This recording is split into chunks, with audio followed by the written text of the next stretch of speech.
ஆண்டவருக்கே எல்லா துதி கன மகிமை தாழ்மையோடு செலுத்துகிறேன். எல்லாருக்கும் இயேசுவின் நாமத்தில் அன்பின் வாழ்த்துக்கள். Praise the Lord. என்னை அன்போடு அழைத்த அன்பான பாஸ்டர் செல்வின் அவர்களுக்கும் குடும்பத்திற்கும் ஊழியத்திற்கும் இயேசுவின் நாமத்தில் அன்பின் வாழ்த்துக்கள். இந்த விருதுநகர் பகுதியில் இந்த மாவட்டத்தில் கர்த்தருடைய ஊழியத்தை செய்கிற எல்லா கனத்திற்குரிய தேவ ஊழியர்களையும் அன்புடனும் தாழ்மையுடனும் வாழ்த்துகிறேன். கர்த்தர் தாமே உங்களை அபரிவிதமாய் ஆசீர்வதிப்பாராக. இந்த இடத்துல நிற்கிறதுக்கு தகுதி இருக்கா தெரியல. என்னுடைய தகப்பனாரை போன்ற பாஸ்டர் ஜான்ராஜ் போன்ற பெரிய தேவ மனிதர்கள், ஆவிக்குரிய ஜாம்பவான்கள்லாம் நின்ற இடம். ஆனாலும் தெய்வ சித்தமும் தெய்வ கிருபையும் எங்கள் மேலும் கிருபையாக இருந்து இந்த ஊழியத்தில் தொடர்ந்து இங்கே வந்து ஊழியம் செய்கிறதுக்கு கர்த்தர் திறந்து கொடுத்த இந்த வாசலுக்காக, கர்த்தர் அளித்த இந்த மாபெரும் கிருபைக்காக தேவனை நான் மனப்பூர்வமாய் நன்றியோடு ஸ்தோத்திரிக்கிறேன். ஊழியர்களுக்கு பிரசங்கம் பண்ணுற அளவுக்கு எனக்கு பெரிய அனுபவமெல்லாம் இல்லை. ஆனாலும் கர்த்தரின் இருதயத்தில் கொடுத்த வார்த்தையை நான் பகிர்ந்தளிக்க விரும்புகிறேன்.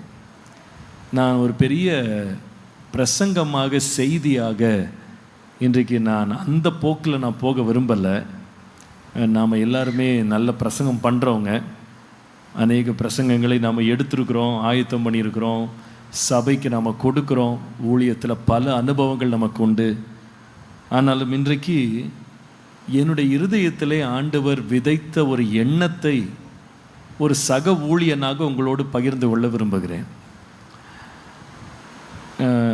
கூடுமான வரைக்கும் நோட்ஸ் எடுத்திங்கன்னா நல்லாயிருக்கும். ஒரு பேப்பர் பேனா கண்டிப்பாக வச்சுருப்பீங்க. ஏன்னா கொஞ்சம் நோட்ஸ் நீங்கள் ஃபாலோ பண்ணி எடுத்தீங்கன்னா ரொம்ப நல்லாயிருக்கும். ஏன்னா எல்லாத்தையுமே ஞாபகம் வைத்து கொள்ள முடியுமா தெரியல. ஆனால் நம்ம எழுத ஆரம்பிக்கும் போது அது மனசில் பதியும். அது நமக்கும் பின்பு உட்காந்து தியானம் பண்ணுறதுக்கு, அதை இன்னும் விரிவாக்குவதற்கு, பல நிலைகளில் அதை பயன்படுத்துறதுக்கும் அது பிரயோஜனமாக இருக்கும் என்று நான் கர்த்தருக்குள்ளே நம்புகிறேன். கர்த்தர் தாமே நம்மை ஆசீர்வதிப்பாராக. நம்முடைய வேத புஸ்தகத்தை மத்தேயு எழுதின சுவிசேஷம் 25ஆம் அதிகாரம் 14 முதல் 30 வசனங்களுக்கு நேராக நாம் திருப்பலாம். மத்தேயு 25 14 முதல் 30 வசனங்களுக்கு நேராக கவனத்தை திருப்பலாம். கூடுமானால் நாம் எல்லாருமே ஒரு முறை இந்த வேத பகுதியை சேர்ந்து வாசித்தால் நன்றாக இருக்கும் என்று நினைக்கிறேன். எல்லாருமே சத்தமாக சேர்ந்து வாசித்தா நல்லா. கொஞ்சம் நீண்ட பகுதி தான், ஆனாலும் பரவாயில்லை, ஒரு முறை வாசித்துருவோம். ரெடி ஆகிட்டிங்களா? ஒருவேளை நீங்கள் பைபிள் திறக்க நோட்ஸ் எடுக்கிறதுக்கு ஆயத்தமாக இருந்தாலும் நீங்கள் ஸ்க்ரீனில் எல்லா இடத்துலையும் போடுறாங்கன்னு நினைக்கிறேன். அதை பார்த்தாகிலும் நம்ம எல்லோரும் சேர்ந்து சத்தமாக வாசித்தா ரொம்ப பிரயோஜனமாக இருக்கும். சேர்ந்து வாசிப்போம். அன்றியும் பரலோக ராஜ்யம் புறதேசத்திற்கு பிரயாணமாய் போகிற ஒரு மனுஷன் தன் ஊழியக்காரரை அழைத்து தன் ஆஸ்திகளை அவர்கள் வசமாய் ஒப்பு கொடுத்தது போல இருக்கிறது. அவனவனுடைய திறமைக்கு தக்கதாக ஒருவனிடத்தில் 5 தாலந்தும் ஒருவனிடத்தில் 2 தாலந்தும் ஒருவனிடத்தில் 1 தாலந்துமாக கொடுத்து உடனே பிரயாணப்பட்டு போனான். 5 தாலந்தை வாங்கினவன் போய் அவைகளை கொண்டு வியாபாரம் பண்ணி வேறு 5 தாலந்தை சம்பாதித்தான்.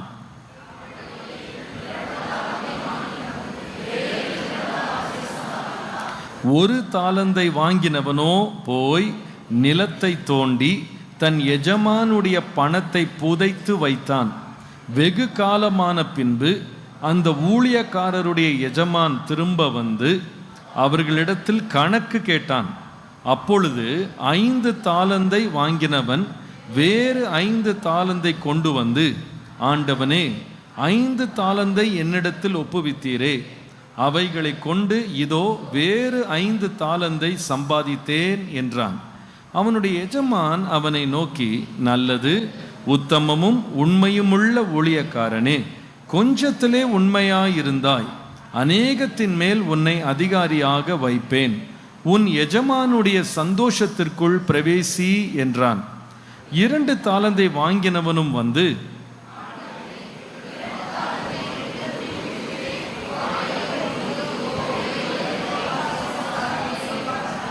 அவனுடைய எஜமான் அவனை நோக்கி, நல்லது, உத்தமமும் உண்மையுமுள்ள ஊழியக்காரனே, கொஞ்சத்திலே உண்மையாயிருந்தாய், அநேகத்தின் மேல் உன்னை அதிகாரியாக வைப்பேன், உன் எஜமானுடைய சந்தோஷத்திற்குள் பிரவேசி என்றான்.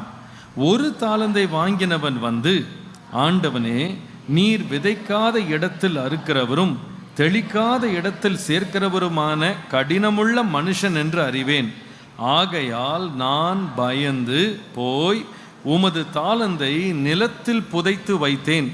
இதோ உம்முடையதை வாங்கிக் கொள்ளும் என்றான். அவனுடைய எஜமான் பிரதியுத்தரமாக, பொல்லாதவனும் சோம்பனுமான ஊழியக்காரனே, நான் விதைக்காத இடத்தில் அறுக்கிறவன் என்றும் தெளிக்காத இடத்தில் சேர்க்கிறவன் என்றும் அறிந்திருந்தாயே. அப்படியானால் நீ என் பணத்தை காசுக்காரர் வசத்தில் போட்டு வைக்க வேண்டியதாயிருந்தது. அப்பொழுது நான் வந்து என்னுடையதை வட்டியோடே வாங்கிக் கொள்வேனே என்று சொல்லி அவனிடத்தில் இருந்த தாலந்தை எடுத்து 10 தாலந்துள்ளவனுக்கு கொடுங்கள்.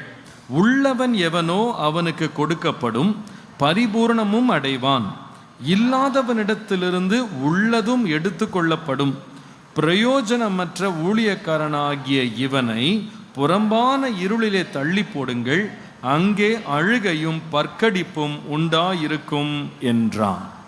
ஜெபிப்போம். இயேசுவே, எங்கள் மனக்கண்களை திறந்தருளும். ஆவியானவர் எங்களை சகல சத்தியத்திற்குள்ளும் நடத்தும். நீர் நல்ல போதகராய் இறங்கி வந்து இன்றைக்கு நலமானதை போதித்து உம்முடைய சித்தத்தை நாங்கள் சிறப்பாக செய்ய எங்களுக்கு உம்முடைய சத்துவத்தையும் உம்முடைய ஆலோசனையும் தந்து ஆசீர்வதியும். அடியே நம்முடைய இரத்தத்திலே மறைத்து கொள்ளும். உம்முடைய வசனத்தை கொண்டு இங்கே வந்திருக்கிற ஒவ்வொரு ஊழியருக்கும் பிரயோஜனமானவைகளை போதித்து உம்முடைய நாமத்தை மகிமைப்படுத்தும். கேட்கிறதோடு நாங்கள் நின்று விடாமல் இவைகளை எங்கள் வாழ்க்கையிலே நாங்கள் அனுபவமாக்க எங்களுக்கு தயவு கூர்ந்து இரக்கம் பாராட்டும். இயேசுவின் நாமத்தில் பிதாவே, ஆமென். கர்த்தருடைய பரிசுத்த நாமத்திற்கு மகிமை உண்டாவதாக. நாம் ஒரு ராஜ்யத்தில் இருக்கிறோம். என்ன ராஜ்யம் என்றால், பரலோக ராஜ்யத்தின் ஆளுகைக்குள்ளே இருக்கிறோம். இந்த ராஜ்யத்திற்கு நமக்கு தேவன் எஜமானா இருக்கிறார். இந்த ராஜ்யத்திலே நாம் ஒவ்வொருவரும் ஊழியர்களாக இருக்கிறோம்.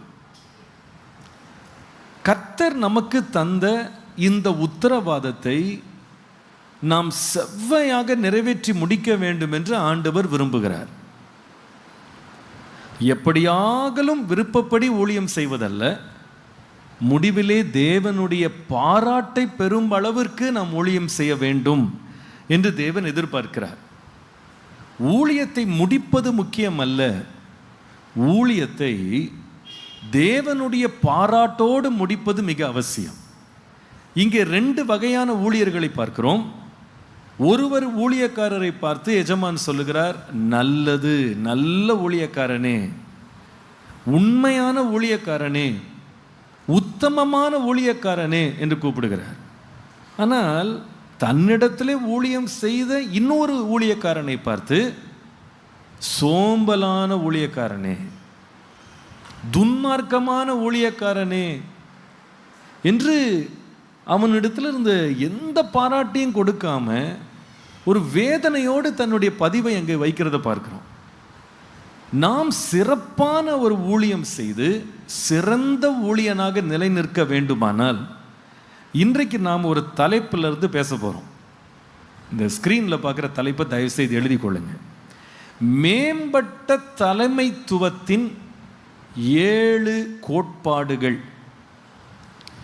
7 principles of prestigious leadership. கர்த்தர் நமக்கு தந்திருக்கிற உத்தரவாதங்களில் நாம் மேம்பட்ட தலைவர்களாக, மேம்பட்ட ஊழியர்களாக நாம் இருப்பதற்கு இந்த மத்தேயு 25ஆம் அதிகாரத்தில் தாலந்துகளை குறித்து தேவன் கொடுத்த இந்த ஓமானத்திலிருந்து நாம் கற்றுக்கொள்ளக்கூடிய 7 முக்கியமான பாடங்கள். ஸோ இதை நாம் இன்றைக்கு கர்த்தருடைய கிருபையினால் ஒவ்வொன்றாக நம்ம படிக்க போகிறோம். இந்த வாசித்த இந்த வேத பகுதியை நம்ம பல முறை வாசித்திருக்கலாம், பல முறை நம்ம உபதேசித்திருக்கலாம், பிரசங்கம் பண்ணியிருக்கலாம், சிறு வயது முதலே நம்ம ரொம்ப பரிச்சயமாக அறிஞ்சு வச்சிருக்கலாம், பரவாயில்ல. ஆனால் இன்றைக்கு ஒரு ஊழியனாக, தேவனுடைய ஊழியத்தில் இருக்கிற ஒரு ஊழியனாக, இந்த வேத பகுதியிலிருந்து ஆவியானவர் நமக்கு போதிக்க விரும்புகிற சத்தியங்களை, ஆவியானவர் போதிக்கிறதை காது கொடுத்து கேட்டு விளங்கி கொள்ளவும், அதை நம் வாழ்க்கையில் அனுபவமாக்கவும் தேவன் கிருபையாய் இரக்கம் பாராட்டுவாராக. 7 principles of prestigious leadership.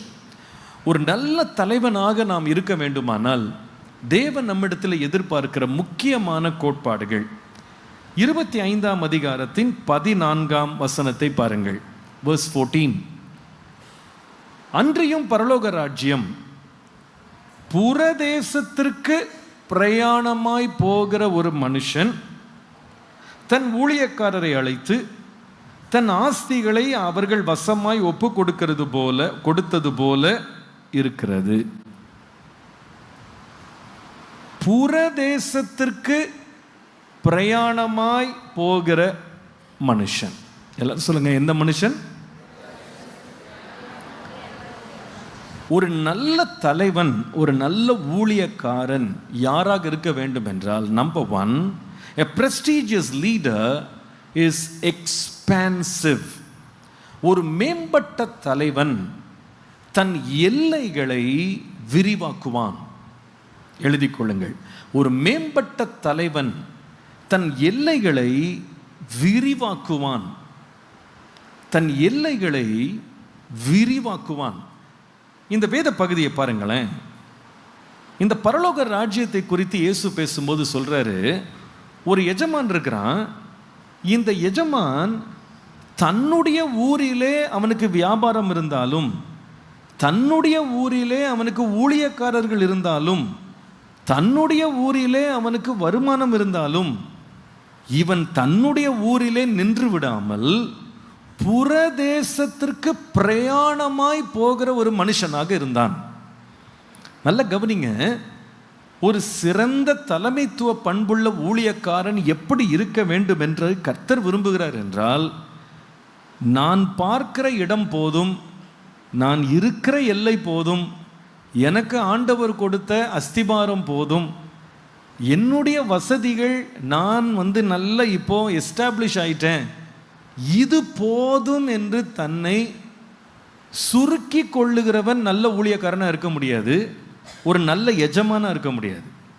ஒரு நல்ல எஜமான் யார் என்றால், தனக்கு வியாபாரம் இருக்கலாம், இடம் இருக்கலாம், அங்கே ஊழியர்கள் இருக்கலாம், ஆனால் அத்தனை பேரையும் விட்டுட்டு புற தேசத்திற்கு போனான். In other words, he was willing to travel, he was willing to expand. தன்னுடைய எல்லைகளை விஸ்தரிக்கவும், தூர தேசம் வரைக்கும் பிரயாணம் பண்ணவும் விருப்பம் உள்ளவன் தான் ஒரு நல்ல எஜமானா இருக்க முடியும். தூரத்தை பற்றி நமக்கு தரிசனம் இருக்கணும். நம்முடைய கண்கள் காணாத இடங்களை குறித்து நமக்கு ஒரு தரிசனம். நம்முடைய கண்கள் காண்பதை மாத்திரம் வைத்து நாம் திருப்தி கொள்வோமானால் திறம்பட்ட ஒரு மேம்பட்ட ஒரு தலைவனாக நாம் இருக்க முடியாது. தூர தேசத்தை குறித்த தரிசனம் உள்ளவனாக இருக்க வேண்டும். இதை ஆங்கிலத்தில் சொல்லுவாங்க thinking out of the box அப்படின்னு சொல்லுவாங்க. நம்முடைய வழக்கங்கள், பழக்கங்கள், நம்முடைய எல்லைகளினுடைய வசதிகள், சுருக்கங்களுக்குள்ளே நம்ம யோசித்து கொண்டிருப்போமானா நம்ம நல்ல எஜமானா இருக்க முடியாது. நாம் ஒரு கிணற்றுக்குள்ளே இருக்கிற தவளையை போல இருப்போமானா சிறந்த எஜமானா இருக்க முடியாது.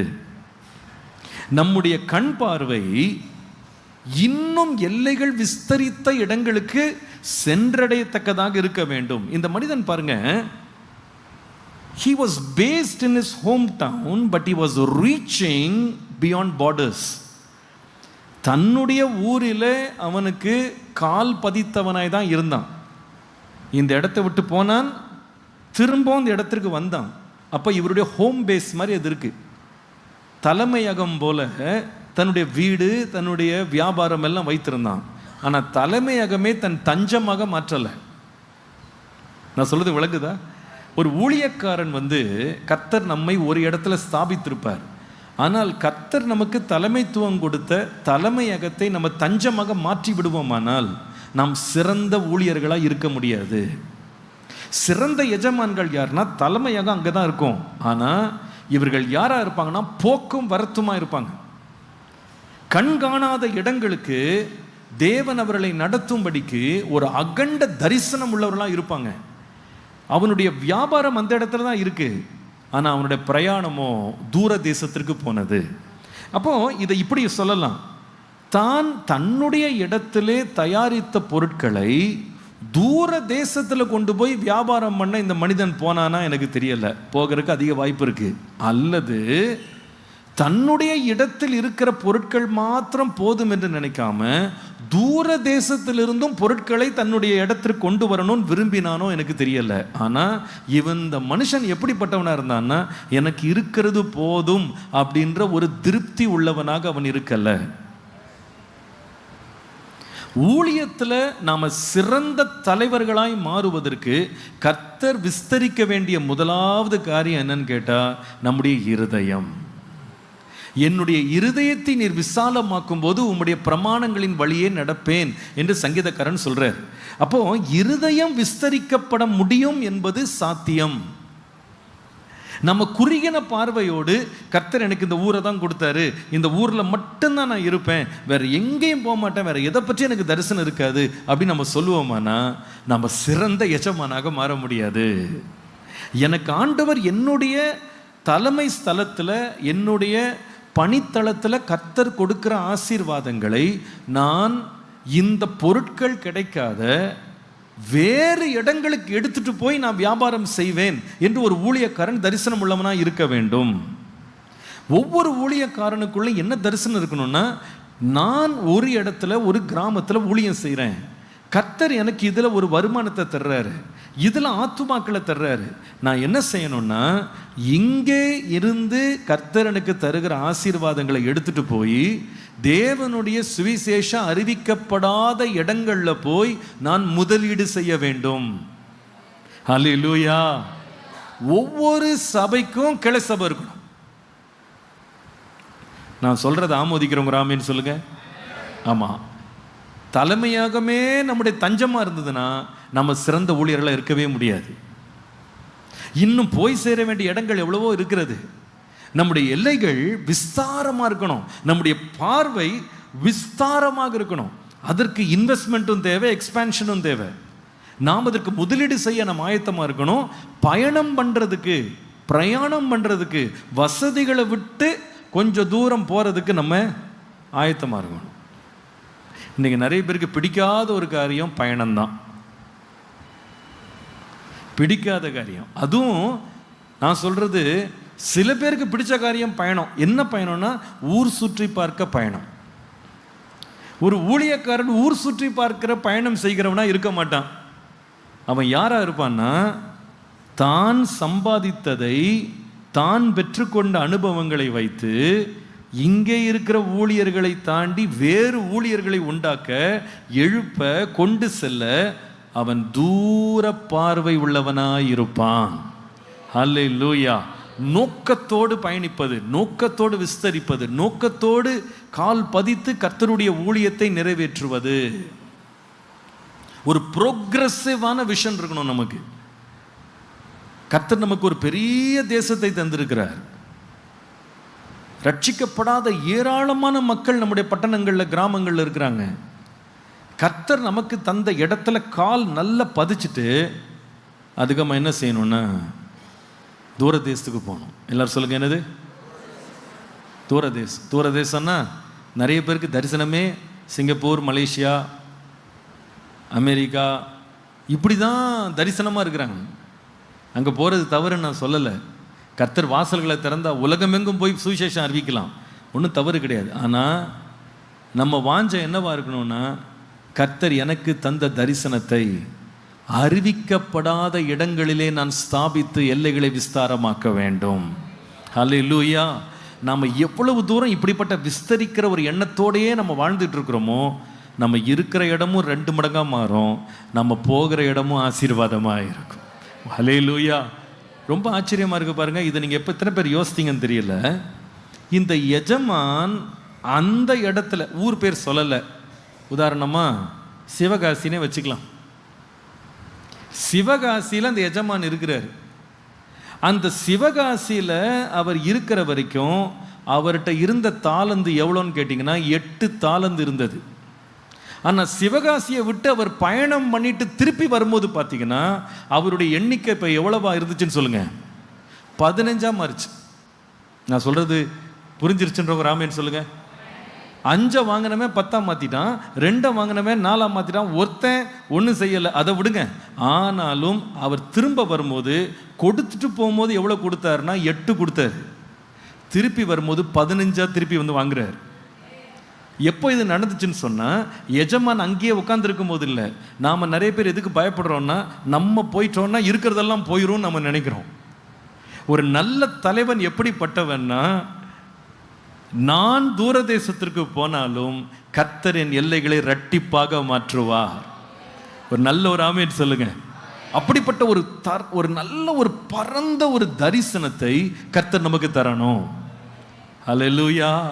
ஆண்டவரே, அப்படிப்பட்ட ஒரு எக்ஸ்பான்சிவ் விஷன் எனக்கு தாங்க.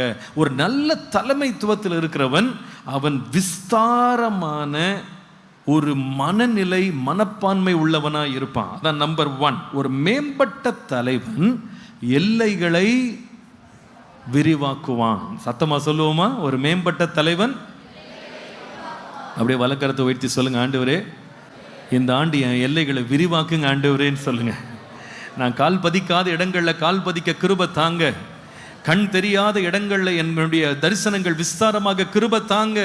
என்னுடைய ஊழியத்தின் எல்லைகள் விஸ்தாரமாக கிருபை தாங்க ஆண்டவரே. Thank you Jesus. ரெண்டாவது மத்தேயு 25:14 திரும்ப வாசிக்கலாம்.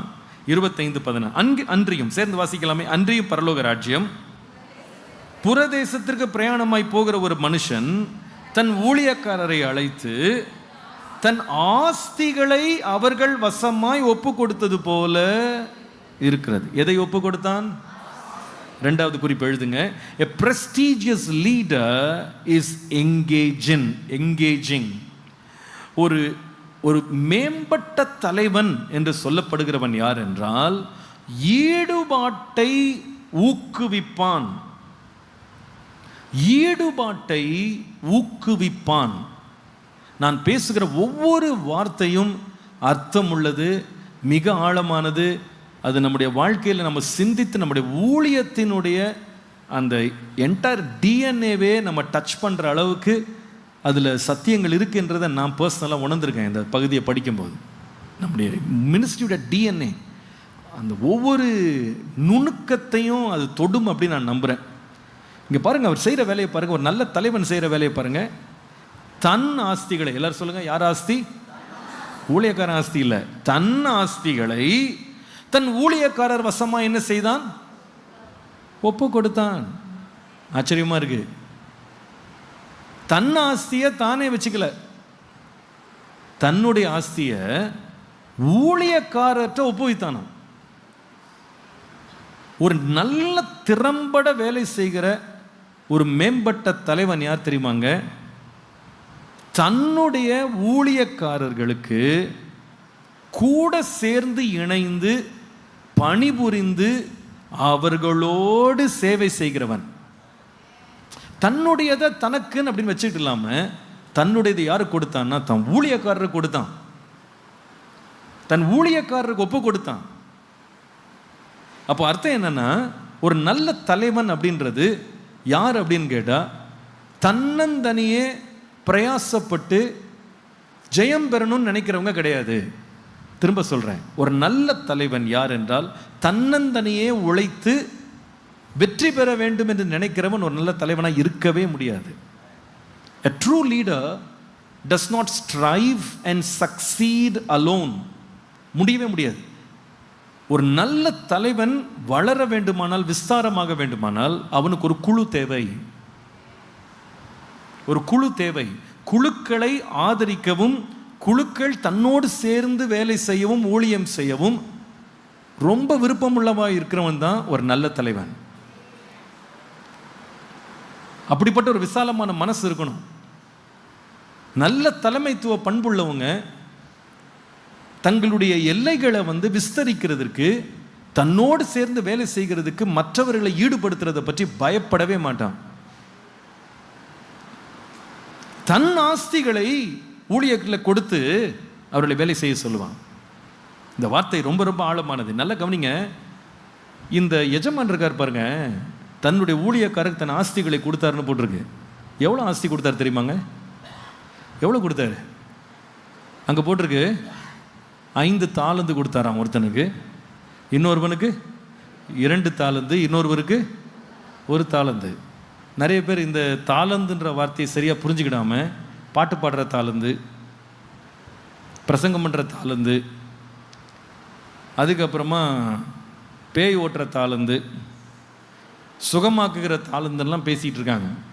அது கிடையாது. தாழ்மையாக சொல்கிறேன், அது கிடையாது. 1 தாளந்து, 1 டேலண்ட் அப்படின்னா அர்த்தம் என்ன தெரியுமா? 1 டேலண்ட் அப்படின்றது தங்க காசு. தங்க காசின் அளவு நம்ம எப்படி 1 கிலோன்னு சொல்கிறோமோ அந்த மாதிரி 1 தாளந்து. 1 தாளந்து எழுதிக்கிடுங்க, உங்களுக்கு அது பிரயோஜனமாக இருக்கும். 1 தாளந்து அப்படின்றது இஸ் ஈக்குவல் டு 6000 தினாரை. 6000 தினாரை. 1 தாலந்து, 1 டேலண்ட் இஸ் ஈக்குவல் டு 6000 தினாரை. இந்த தினாரை அப்படின்றது என்ன தெரியுமாங்க? 1 தினாரை எழுதுங்க. 1 தினாரை இஸ் ஈக்குவல் டு 1 நாள் சம்பளம். இப்ப கணக்கு போடணும், மூச்சு நின்றும் நமக்கு.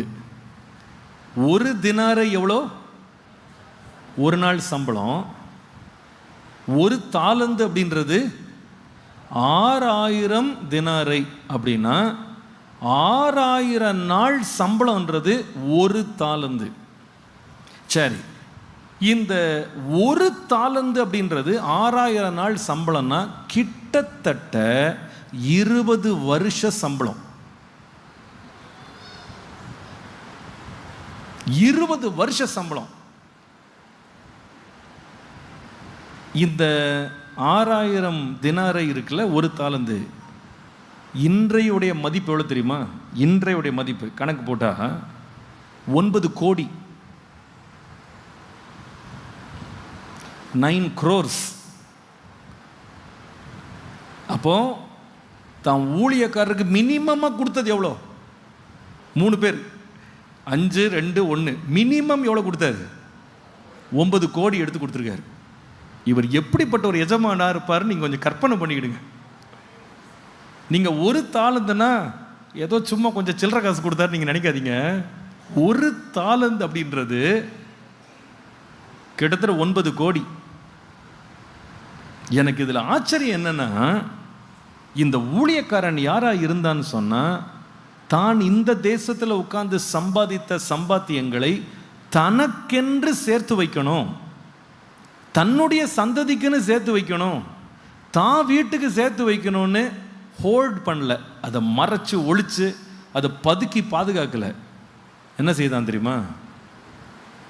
தன்னுடைய ஊழியக்காரருக்கு எடுத்து கொடுத்து, நான் இல்லாத நேரத்தில் நீங்கள் என்ன செய்யுங்க, வேலை செய்யுங்க அப்படின்னு கொடுத்தான். ஒரு நல்ல தலைமைத்துவ பண்புள்ள ஒரு ஊழியக்காரன் தன்னோடு சேர்ந்து ஊழியம் செய்கிறவர்களை ஊக்குவித்து, அவர்கள் எல்லைகளை விஸ்தாரமாக்கி, அவர்கள் வாழ்க்கைகளிலே முதலீடு செய்து, அவர்களை வளர்த்து ஆளாக்குவதில் மகிழ்வான். ஹல்லேலூயா. He was actually investing or divesting his riches, distributing his riches to his servants. தன்னுடைய ஊழியக்காரருக்கு தன்னுடைய ஆஸ்திகளை, சொத்துக்களை, தான் சம்பாதித்த பணத்தை எடுத்து பகிர்ந்து கொடுத்தான். பகிர்ந்து கொடுத்தான். நான் யோசித்து பார்த்தேன், இருக்கிறதுலையே இவனை சின்ன ஆளுக்கே ரொம்ப திராணி கம்மியான ஆளுக்கே 9 கோடிக்கு கொடுத்துட்டு போனான்னா அப்போ எவ்வளோ பெரிய பணக்காரனாக இருந்திருப்பான், எவ்வளோ பெரிய ஆஸ்திகாரனாக இருந்திருப்பான். பொதுவாகவே அதிக பணம் படைத்தவர்கள் மற்றவங்களுக்கு கொடுக்கறதுக்கு ரொம்ப யோசிப்பாங்க. இது நியதி, எங்கே பார்த்தாலும் சரியாதான். ஆனால் இவன் கொஞ்சம் வித்தியாசமாக இருந்திருக்கான் பாருங்க. கர்த்தர் அவனை ஆசீர்வதித்ததே அவன் எதுக்குன்னு பிலீவ் பண்ணான்னா, நீ ஆசீர்வாதமாய் இருப்பாய், ஹல்லேலூயா. மற்றவர்களுக்கு ஆசீர்வாதமா இருக்கணும்னு டைவர்ஸ்ட் பண்ண ஒரு ஊழியக்காரனாக வெளியூர் பிரயாணம் பண்ணும்போது நம்பி கொண்டு போய் ஊழியக்காரரை தன்னோடு சேர்ந்து உழைப்பதற்கு தன்னுடைய ஆஸ்திகளை எடுத்து அவனுக்கு எடுத்து கொடுத்தான். ஆதியாகமம் 41ஆம் அதிகாரத்தில் ஒரு நல்ல சம்பவம் இருக்கு. 38லேருந்து 41 பார்த்தீங்கன்னா, பார்வோன் ஒரு தலைவன் இருந்தார். இவர் அரசியல் தலைவர், இவர் உலக பிரகாரமான ஒரு தலைவர். ஆனால் அந்த அரசியல் தலைவர்கிட்ட கூட நிறைய பாடம் படிக்கணும். பார்வோன்ட்ட இந்த மனுஷன் எப்படிப்பட்டவன்னா, ஒரு நாள் இரவில் அவருக்கு சொப்பனம், 2 சொப்பனம் வருது. 2 சொப்பனத்தினுடைய அர்த்தமும் இவருக்கு புரியலை. கடைசியாக நம்ம பெரிய கதை சின்னதாக சொல்லணுன்னா, யோசேப்புன்னு ஒரு எபிரேயன் ஒருத்தன் அந்த சிறைச்சாலையில் பிடிக்கப்பட்டிருக்கிறான். அவனுக்கு இந்த சொப்பனங்களை விளக்கி சொல்லுகிற ஞானம் இருக்குன்னு இவருக்கு அறிவிக்கப்பட்ட உடனே வரவழைத்து தன்னுடைய சொப்பனத்தை சொல்லி அர்த்தம் கேட்குறான். அர்த்தத்தை அந்த பையன் சரியாக சொன்ன உடனே வயசையும் பார்க்கல, பின்னணியும் பார்க்கல, வரம்பையும் பார்க்கல, எதையும் பார்க்கல. அவன் சொன்ன வார்த்தை என்ன தெரியுமா? 41ஆம் வசனம் பாருங்க. 39. தேவன் இவை எல்லாவற்றையும் உனக்கு வெளிப்படுத்தி இருக்கிறபடியால் உன்னை போல ஞானமும் விவேகமும் உள்ள மனுஷனை போல வேறு ஒருவன் உண்டோ என்று சொல்லிட்டு, இந்த பெரிய தலைவருங்க அவர் யோசேப்பை பார்த்து சொல்ற, நேற்றுக்கு வரை கைதி, முந்தின நிமிஷம் வரை கைதி, அவரை பார்த்து சொல்ற வார்த்தையை பாருங்க.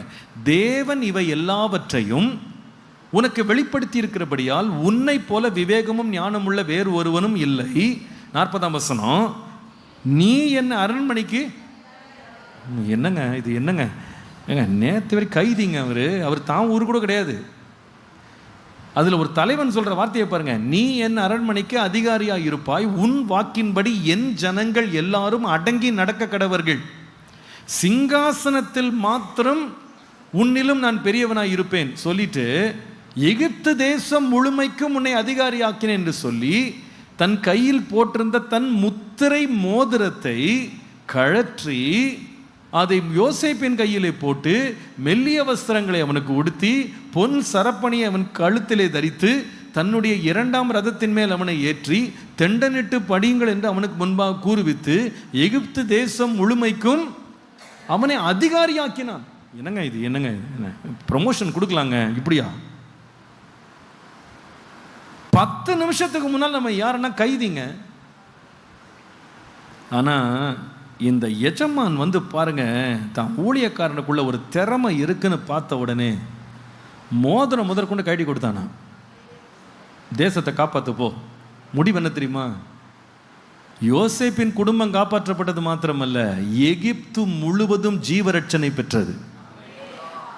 ஹல்லேலூயா. இந்த மாதிரி ஒரு டீமை நம்ம சேர்க்கறதுக்கு பயப்படவே கூடாது. இன்றைக்கி நிறைய பேர், நான் யோசித்தேன், இன்றைக்கி யோசேப்பு இருந்தால் எப்படி இருப்பாருன்னு யோசித்தேன். இன்றைக்கி இருக்கிற ஊழியக்காரராகி யோசேப்பு இதே சம்பவம் அவர் வாழ்க்கையில் நடந்திருந்தா, சொப்பனத்துக்கு அர்த்தம் சொன்ன உடனே, சொப்பனத்துக்கு அர்த்தம் சொன்னியா, இந்தா 10 ரூபாய் வச்சுக்கோ, கிளம்பு, இனிமேல் நான் பார்த்துக்கிறேன் அப்படின்னு தான் சொல்லியிருப்பார். ஏன்னா இவன் நம்மளுக்கு போட்டியாக வந்துட போகிறான்னு நினச்சிருப்பார். நம்ம இடத்த இவன் எடுத்துருவானோ, நமக்கு தெரியாதுல, அவனுக்கு தெரிஞ்சிருக்கே அப்படி சொல்லலை. அந்த தலைவன் என்ன சொன்னான் தெரியுமா? நீ எங்கேயும் போகக்கூடாது, என் பக்கத்தில் இருக்கணும். ஒரு நல்ல ஊழியக்காரன் யார் தெரியுமாங்க? தன்னுடைய சபையில் திறமை உள்ளவர்களை பார்த்துட்டா விடவே கூடாது. அவங்கள தூரமாக இல்லை, விலக்கி வைக்கிறவங்களால போட்டியாக பொறாமையாக பார்க்கக்கூடாது. அவங்கள எவ்வளோ பக்கத்தில் வச்சுக்கிறோமோ அவ்வளோ ஊழியத்துக்கு நல்லது. ஒரு ஆமீன் சொல்லுங்க. இந்த ஒரு காரியத்தை கர்த்தரனுக்கு ஆரம்பம் முதலே கற்றுக் கொடுத்தார். என் சபையில் திறமை உள்ள கிருபை பெற்றவர்களை பார்த்துட்டேன் அப்படின்னா எங்கேயும் விட மாட்டேன். அவங்கள எப்படியெல்லாம் நான் பயன்படுத்த முடியுமோ, எப்படியெல்லாம் எல்லைகளை விஸ்தாரமாக்கி அவர்களுக்கு எவ்வளோ பக்கபலமாக இருந்து தேவ ராஜ்யத்துக்கு அவளை பயன்படுத்த முடியுமோ, என்னால் இயன்ற மட்டும் அவர்களை பயன்படுத்தி விடுவேன். அதில் விளைவு என்னென்னா, கர்த்தர் அந்த யோசேப்பை கொண்டு, அந்த ஊழியக்காரனை கொண்டு எதிர்பாராத வளர்ச்சியையும் எதிர்பாராத முன்னேற்றத்தையும் தேவன் ஊழியத்திலே தந்திருக்கிறார். அன்றைக்கு அந்த மனுஷனை பாருங்க, இந்த யோசேப்புக்கு தன்னோடு சேர்ந்து உட்காருகிற ஒரு சிங்காசனத்தையும் தன் மோதிரத்தை எடுத்து கொடுத்துட்டு தன்னுடைய 2ஆம் ரதத்தை கொடுத்து அவனை ஆசீர்வதித்து அவனை பாதுகாத்ததுனால எகிப்து தேசத்தில் உள்ள அத்தனை நிலங்களும் பார்வோன் பேர்ல எழுதப்பட்டது. இது நீங்க கொஞ்சம் நல்ல உற்று நீங்க சிந்திச்சு பாருங்க. நான் சொல்ற செய்தி ஏதோ உங்களை உணர்ச்சி வசப்படுத்தி உங்களை ஆமேனோ அல்லேலியாவோ கைத்தட்டவோ சொல்றதுக்கு நான் இன்னைக்கு செய்தி பேச வரல. ரொம்ப ஆழமா நம்முடைய ஊழியத்தை தற்பரிசோதனை செய்கிற ஒரு வார்த்தை தான் இன்றைக்கு வெளிப்படுதுன்றதை மறந்துடாதீங்க. என்னுடைய ஊழிய வளர்ச்சிக்கு கர்த்தர் எனக்கு கற்றுக் கொடுக்கிற தலைமைத்துவ பாடம் என்ன? இன்றைக்கு சில இடங்களில் இந்த ஒரு மனோபாவம் இல்லாததுனால ஒரு நல்ல கிருபை பெற்ற ஒரு விசுவாசி, கிருபை பெற்ற ஒரு வாலிபன் சபையில் பிரகாசிக்க ஆரம்பிச்சா பாஸ்டருக்கு ரொம்ப துக்கமாயிருது. இனிமேல் நம்ம பிரகாசிக்க முடியாது போல இருக்கு, எல்லாம் அவங்களே பார்த்துருவாங்களோ, நம்ம ஊழியம் நம்மளை விட்டு போயிடுமோ, இப்படி தான் நம்ம பயப்படுறோம். அதனால தான் நம்மளால தேவ ராஜ்யத்தை கட்ட முடியலை, விஸ்தரிக்க முடியலை, வளர்க்க முடியலை, இருக்கிறபடியே இருக்கிறோம்.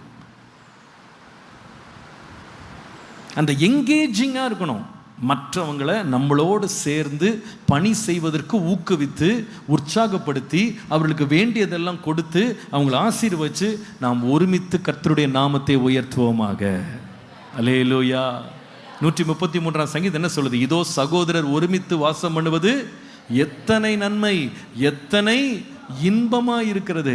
அது எப்படி இருக்குன்னா, ஆரோனுடைய சிரசிலே ஊற்றப்பட்ட நல்ல பரிமள தைலம் அவன் தலையிலிருந்து தாடி வழியாய் வழிந்து தாடியிலிருந்து அங்கின் ஓரம் வழியாய் வழிகிறதற்கு ஒப்பாகவும், எர்மோன் மலையின் மேல் சீயோன் மலையின் மேல் பெய்கிற நல்ல பனிக்கு ஒப்பாகவும் இருக்கிறது.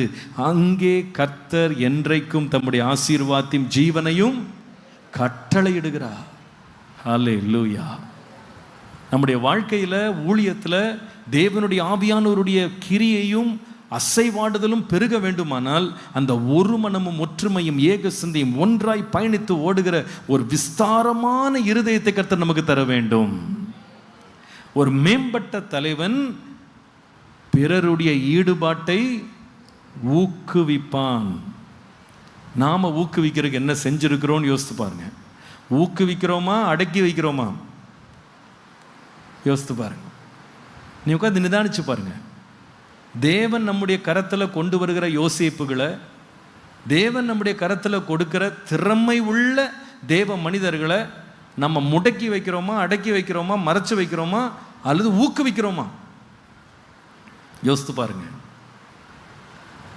இன்னைக்கு அநேக ஊழியங்களில் கர்த்தருக்காக பிரகாசிக்கக்கூடிய நல்ல திறமை உள்ள வாலிப பிள்ளைகள் தங்களுடைய ஊழியக்காரர்களாலவே அவர்களாலேயே புண்பட்டு கடிந்து கொள்ளப்பட்டு இருதயம் உடைந்து நொறுங்கி அவங்க வெளியே போயிடுறாங்க.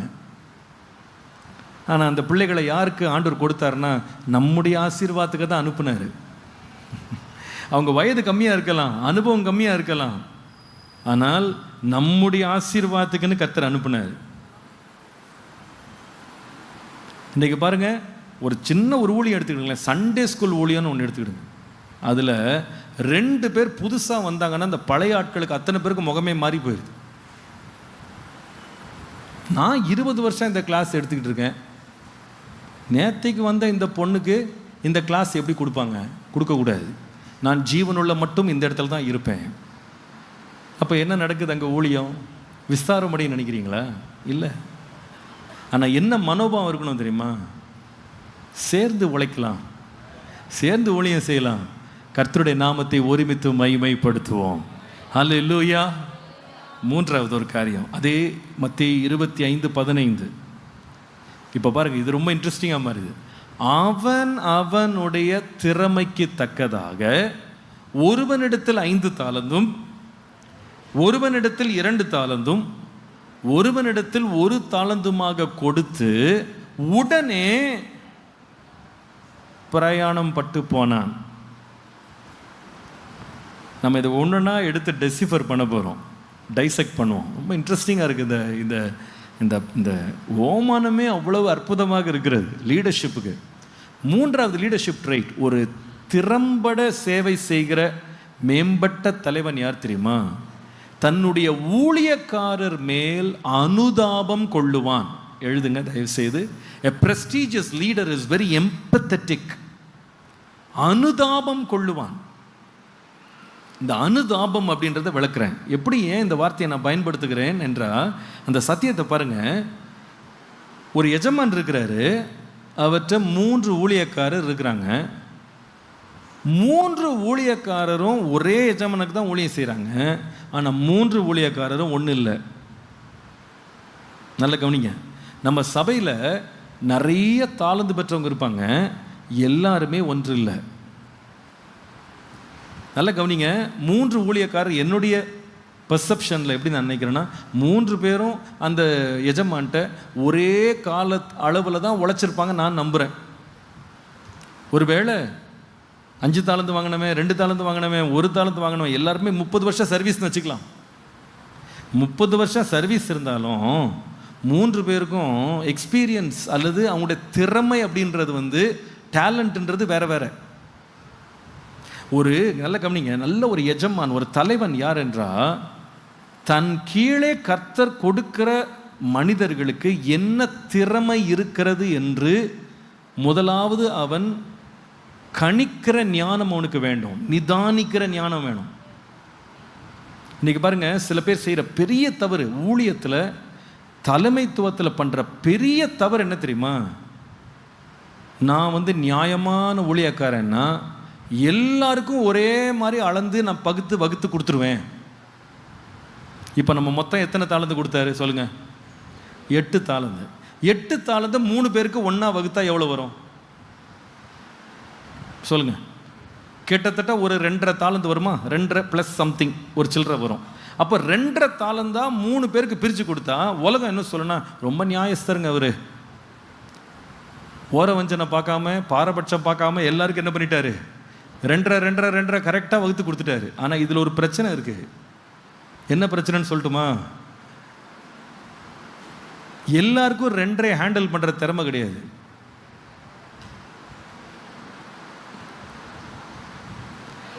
ஒரே ஒரு தாளந்தை மட்டும் பயன்படுத்தக்கூடியவன்ட்ட 2.5 போய் கொடுத்தீங்கன்னா அவன் நசுங்கி செத்து போவான். அவனுக்கு முடியாது. 1 ஹேண்டில் பண்ணுறதுக்கே அவர் படாத பாடுபடுவார். நீங்கள் அவற்றை ஈக்குவலாக கொடுக்கணும்னு 2.5 கொடுத்தீங்கன்னா முடிஞ்சது உங்கள் ஊழியம். இப்போ இன்னொருத்தர் இருக்கிறார், அவர் 5 தாளந்தை கையாள முடியும், அவற்றை 2.5 கொடுத்தீங்கன்னா நீங்கள் அவரை அண்டர் யூஸ் பண்ணுறீங்க. அவருடைய திறமைக்கு குறைவாக அவரை பயன்படுத்துவீங்க. சில பேர் நம்ம என்ன பண்ணிடுறோம்னா, அப்பா எல்லாருமே 30 வருஷம் வந்தீங்கப்பா, 3 பேரும் ஒரே மாதிரி ஈக்குவலாக உங்களுக்கு ஊழியம் கொடுக்குறேன். முடியாது. சில பேர் 30 வருஷம் தான் இருப்பாங்க, ஒன்றை செஞ்சு முடிக்கிறதுக்குள்ளே அவங்க ஒரு வழி ஆயிடுவாங்க.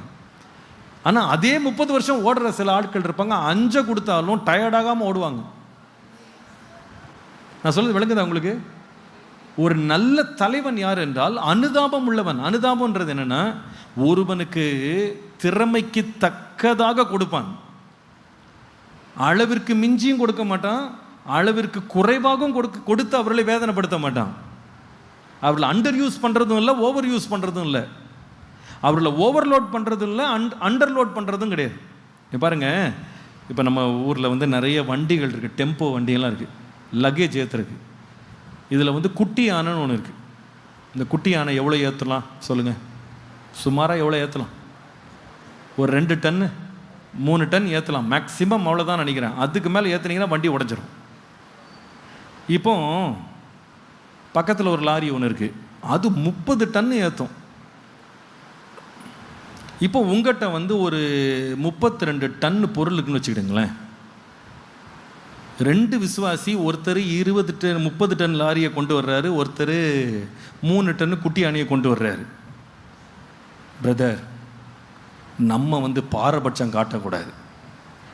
இந்த 32 டன்னை 2ஆக வகுத்து நீங்கள் 16 டன்னு ஏற்றுங்க, நீங்கள் 16 டன் ஏற்றுங்கன்னா இது நியாயமாக இருக்குமா சொல்லுங்க? நியாயமாக இருக்காது. அங்கே குட்டியான வச்சிருக்க ஒரு மேலே 16 டன்னு ஏற்றுனீங்கன்னா அதான் அவர் ஏற்றின கடைசி நாளாக இருக்கும். அன்னையோட முடிஞ்சது வண்டி. அது அன்னைக்கு நம்ம அதுக்கு சமாதி கட்ட வேண்டியது தான். அதே வேளையில் ஒரு லாரி வந்திருக்கு, 30 டன் ஏற்ற முடியும், அதில் 16 டன் ஏற்றுனீங்கன்னா அவர் சொல்லுவார், இது என்னங்க இது, பஞ்சை ஏற்றிட்டு போகிற மாதிரி இருக்கு, இதை மாதிரி 2 மடங்கு நான் தூக்கிட்டு போவேன். அப்போ நம்ம கொடுத்த கூலி கூட பிரயோஜனமற்றதாக போயிடும். ஒரு நல்ல தலைமைத்துவத்தில் இருக்கிறவன் அனுதாபம் உள்ளவனாக இருப்பான். அனுதாபம்னா ஒருவனுக்கு அதிகம் எடுத்து செல்ல திராணி இருக்குமானால் அதை புரிந்து கொண்டு கரெக்டாக அந்த அளவு அவனுக்கு கொடுப்பான். ஏன்னா அங்கே வசனம் ரொம்ப முக்கியமான வார்த்தை என்ன தெரியுமா? அவன் அவனுடைய திறமைக்கு தக்கதாக. அந்த வார்த்தை அதுதான் ஹைலைட் பண்ணியிருக்காங்க.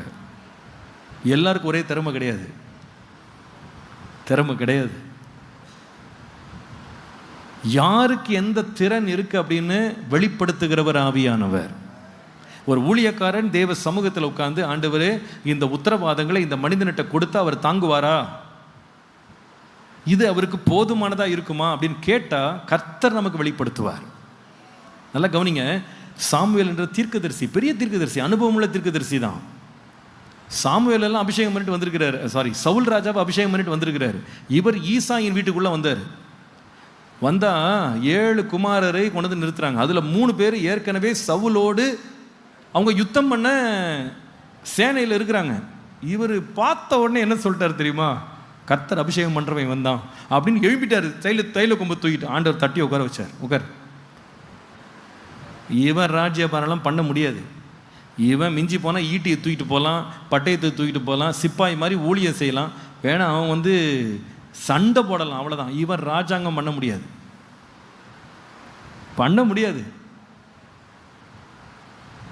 7 பேரை இன்டர்வியூ பண்ணாலும் ஆண்டவர் சொல்றார், நோ, டிஸ்குவாலிஃபைட். கடைசியில் வேற யாராவது இருக்கிறாங்களான்னு கேட்டால் இன்னும் ஒருவன் இருக்கிறான். அவர் உள்ள வர்றாரு. அவரை பார்த்தா ரொம்ப அற்பமாக இருக்கு, சின்ன பிள்ளை, 8வது பிள்ளை. அவனை பார்த்தா ஆட்டு இடையனா இருக்கிறவன். ஆண்டவர் சொல்ல, எழுந்து அவன் அபிஷேகம் பண்ண. மனுஷன் பார்க்கிற பிரகாரமாய் நான் பார்க்கிறதில்லை, மனுஷன் முகத்தை பார்க்கிறான், நானோ இருதயத்தை பார்க்கிறேன். கடைசியில் பாருங்க, ஒரு ஏற்கனவே இராணுவத்தில் இருந்த அனுபவசாலி செய்ய முடியாததை அனுபவமே இல்லாத ஆடு மேய்க்கிறவன் செஞ்சு முடிச்சான் பாருங்க. இந்த ஞானத்தை யார் வெளிப்படுத்த முடியும்னா கர்த்தர் மாத்திரமே வெளிப்படுத்த முடியும். அல்லேலூயா. பலத்தினாலும் அல்ல, பராக்கிரமத்தினாலும் அல்ல, கர்த்தருடைய ஆவியினாலே ஆகும். ஒரு ஊழியக்காரனுக்கு இந்த நிதானத்தை கர்த்தர் தரணும். நாம் அந்த நிதானிச்சு நம்ம ஊழியங்களை, உத்தரவாதங்களை பகிர்ந்து கொடுப்போமானால் நம்முடைய ஊழியம் மிக ஆசீர்வாதமாக எழும்பி நிற்கும் என்பதில் சந்தேகமே இல்லை. அல்லேலூயா. A prestigious leader is empathetic. ஒரு மேம்பட்ட தலைவன் அனுதாபம் கொள்ளுவான். அளவிற்கு அதிகமாகவும் கொடுக்க மாட்டான், அளவிற்கு குறைவாகவும் கொடுக்க மாட்டான். அளவிற்கு அதிகமாய் கொடுத்தால் அவனை அழித்து விடுவான், அளவிற்கு குறைவாய் கொடுத்தால் அவனை அவமானப்படுத்துவான். ஒரு தலைவன் ஒருவனை அவமானப்படுத்தவும் கூடாது, அவனை அழுத்தி கொன்று விடவும் கூடாது. தேவன் ஞானமும் நிதானமும் நமக்குள்ளே இருக்கும்போது தேவன் நமக்கு கொடுத்த உத்தரவாதங்களை மேம்படுத்த கர்த்தர் கிருபை தருவார். 4வது, அதே மத்தேயு 25:16 முதல் 18 வசனங்களை பாருங்களேன். 16 முதல் 18 ரொம்ப அழகாக இருக்குது இந்த வசனங்கள்.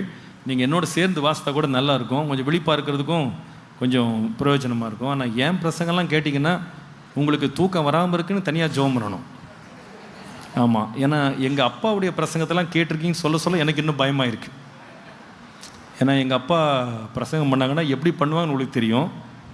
இங்கே இருக்கிற ஆள் அப்படியே நகர்ந்து பின்னால் போகாமல் இருந்தால் கூட சரி, அந்த அளவுக்கு வல்லமையாக பிரசங்கம் பண்ணுவான். அது அவருடைய பாணி, இது ஏன் பாணி, என்ன பண்ண, இது ஆண்டு கொடுத்த கிருபை, அவ்வளோதான். ஒரு முறை நான் எங்கள் சர்ச்சில் இப்படி தான் பேசுவேன், நான் இதே மாதிரி பேசிகிட்டு இருந்தேன். இப்போ ஒரு விசுவாசி சொன்னார், பாஸ்டர் உங்கள் அப்பாலாம் என்ன மாதிரி சிங்கம் மாதிரி பிரசங்கம் பண்ணுவார், நீங்கள் கொஞ்சம் வல்லமையாக பிரசங்கம் பண்ணுங்க பாஸ்டர்னார். அவர் என்ன சொல்ல வந்தார் எனக்கு புரிஞ்சிருச்சு. வல்லமையாக பிரசங்கம் பண்ணும். நானும் எனக்கு ரொம்ப மனசு சங்கடமாயிடுச்சு, என்னடா வல்லமே இல்லாமன்னு சொல்லிட்டாங்களே. அடுத்த வாய்ப்பு எனக்கு கிடச்சிது பிரசங்கம் பண்ணுறதுக்கு.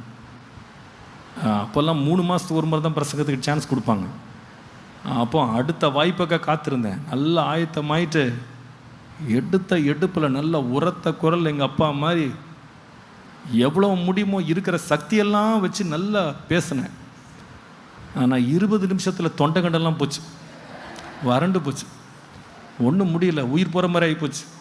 திருப்பி பழைய நிலைமைக்கே வந்துட்டேன். அப்போ பிரசங்கெல்லாம் முடிஞ்சு கீழே இறங்கி போகிறேன். இப்போ 2 விசுவாசி பேசிக்கிட்டு இருக்காங்க. பையன் ட்ரை பண்ணுறான், அப்பா மாதிரி வர முடியல. அப்படி அன்றைக்கு தீர்மானம் பண்ணேன், நம்ம யாரா கர்த்தர் வச்சிருக்கிறாரோ அப்படியே இருந்துக்கணும். அல்லேலூயா. அதனால நீங்கள் தனியாக ஒரு ஜெபம் பண்ணிவிடுங்க. ஆண்டவரே விழிப்போடு கேட்க கிருபை தாரும் அப்படின்னு நீங்கள் ஜெபம் பண்ணுங்க. அதுக்கு ஒரு ஸ்பெஷல். என் பிரசங்கெல்லாம் கேட்டு நீங்கள் கடைசி வரைக்கும் முடிச்சிருக்கிறீங்கன்னா அது ஒரு பெரிய அதிசயம்.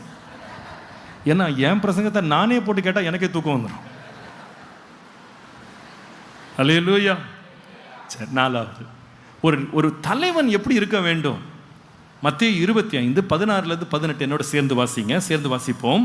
5 தாலந்தை வாங்கினவன் போய் அவைகளை கொண்டு வியாபாரம் பண்ணினான். ஓகே, வாசிங்க.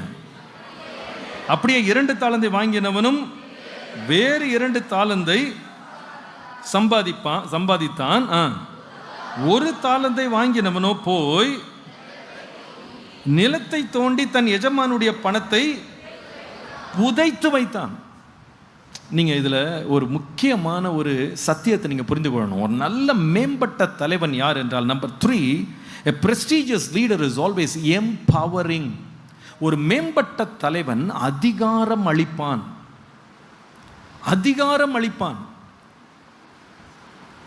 அதிகாரம் அளிப்பது என்றால் என்ன? தன்னுடைய பணம், தன்னுடைய ஆஸ்தி, அதை தான் ஊழியக்காரத்தை கொடுத்துட்டு நீ என்ன செய்யணும்னு நினைக்கிற செய்ப்பா அப்படின்னு ஒரு சுதந்திரத்தை கொடுத்தான் பாருங்க. சுதந்திரம் கொடுத்தான். இதில் எனக்கு ரொம்ப பிடிச்ச வார்த்தை என்னன்னா, தாளந்தை கொடுத்துட்டு இவன் வெளியூருக்கு போயிட்டானா. நம்ம போவோமாங்க? ஒரு ஆளுக்கு 9 கோடி கொடுத்துட்டு போவோமா? இன்னொரு ஆளுக்கு 45 கோடி கொடுத்துட்டு போவோமா? கழுகு போல பார்த்துக்கிட்டே இருப்போம். என்ன பண்ணுறான். அவனை தூங்க விட மாட்டோம் இல்லையா? இந்த ஆள் வெளியூருக்கே போயிட்டாரான், உனக்கு என்ன செய்யணுன்னு இருக்கோ செய்ப்பா அப்படின்னு ஒரு குறிப்பிட்ட காலவரை அளவை கொடுத்துட்டு நீ செய். ஒரு நல்ல தலைவன் யார் தெரியுமாங்க?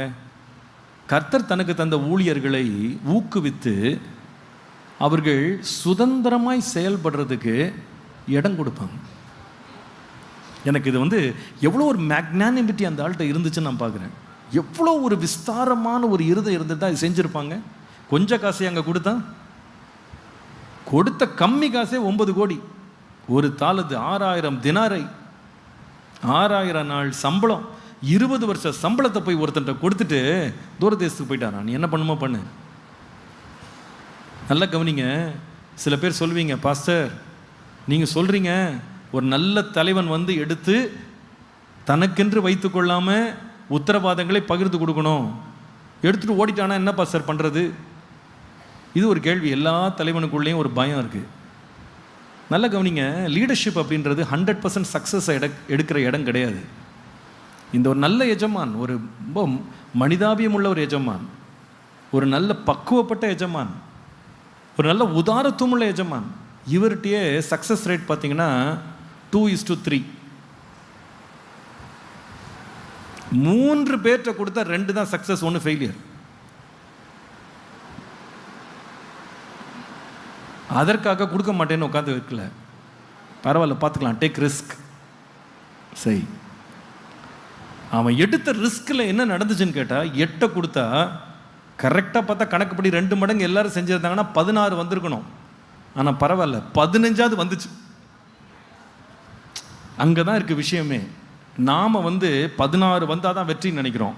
நான் நினைக்கிறேன் வச்சிருக்கிற 8க்கு மேலே 1 வந்தால் கூட அது வெற்றி தான். வட்டி வந்தால் கூட வெற்றி தான். ஒரு ஆமீன் சொல்லுங்க. வெற்றி தான். ஒரு சிலரை நியமிப்பதனால ஒரு ஆத்மா உள்ள வந்தால் கூட வெற்றி தான். சும்மா வச்சுக்கிட்டு இருக்கிறதுக்கு எதையா ஒன்று செய்வோம்ப்பா, இப்போ நீ செய், நீ ஈடுபடு. Empowering, the freedom to take risks. கஷ்டம்தான், நிச்சயமற்ற ஒரு தன்மை தான். பரவாயில்ல, ட்ரை பண்ணுவோம். என்ன வருதோ பார்த்துக்கலாம். ஒரு ஊழியக்காரனுக்கு, ஒரு தலைவனுக்கு வந்து ரொம்ப தைரியம் வேணும். ரொம்ப தைரியம் வேணுங்க.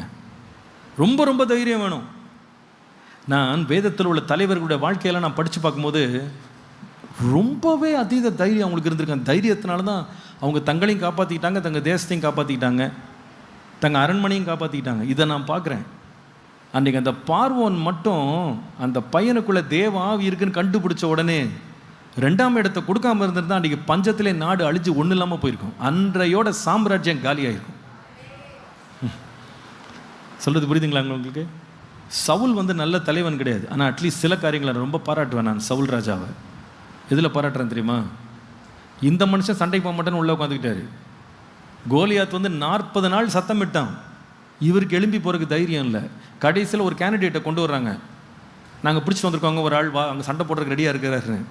யாருன்னு பார்த்தா இது வரைக்கும் யுத்தத்தையே பார்க்காத ஒரு ஆள் வந்திருக்கிறார் உள்ள. ஆனால் பேச்சை பார்த்தா வானலாவிய பேச்சார். சிங்கத்தை கொன்றேன், கரடியை கொன்றேன், கர்த்தர் என்னோடு இருக்கிறார், இவனை வந்து நான் இதில் ஆகாயத்து பறவைகளுக்கு ஆகாரமாக்கி விடுவேன். பேசுகிற பேச்சில் இவரே ஆடிட்டார். அப்போ சொல்கிறார், எப்பா இங்கே பாரு, நீ அவனை வந்து வெல்லவே முடியாது. அவன் சிறு வயது முதல் யுத்த வீரன், வேண்டாம்பான்னு சொல்கிறாரு. இவன் கேட்க மாட்டேன்றான். அப்போ என்ன பண்ணுறாருன்னா, சரி நீ போகணுன்ட்ட, இந்தா என்னுடைய கவசம், என்னுடைய தலைச்சீரா, என் பட்டயத்தையா எடுத்துகிட்டு போ. நீ அவனை கொல்றதோ இருக்கட்டும், நீ பத்திரமா திருப்பி வரணும், அதுக்காக நீ உன்னை பாதுகாக்கிறக்காக எடுத்துகிட்டு போன்றாரு. இந்த பையன் எந்த அளவுக்குள்ள உற்சாகமாக இருந்தான்னு கேட்டால், நடந்து பார்த்துட்டு பழக்கலன்னு வச்சுட்டு போயிட்டான். எனக்கு என்ன அதில் பிடிச்சிருந்ததுன்னா, இந்த தலைவன்ட்டு என்ன பிடிச்சிருந்ததுன்னா, இவனுடைய ஆவி, அவனுடைய உற்சாகத்தை பார்த்துட்டு எல்லாத்தையும் திருப்பி கொடுத்த பையன்ட்ட, சரி போ, கர்த்தர் உன்னோடு இருக்கிறார் போ. அன்றைக்கு மாத்திரம் அந்த தாவீது அந்த தலைவன் ரிலீஸ் பண்ணி அனுப்பலன்னு வச்சுக்கிடுங்களேன், அன்றைக்கு இஸ்ரவேல் மகா பெரிய தோல்வியையும் அவமானத்தையும் சந்திச்சிருக்கும்.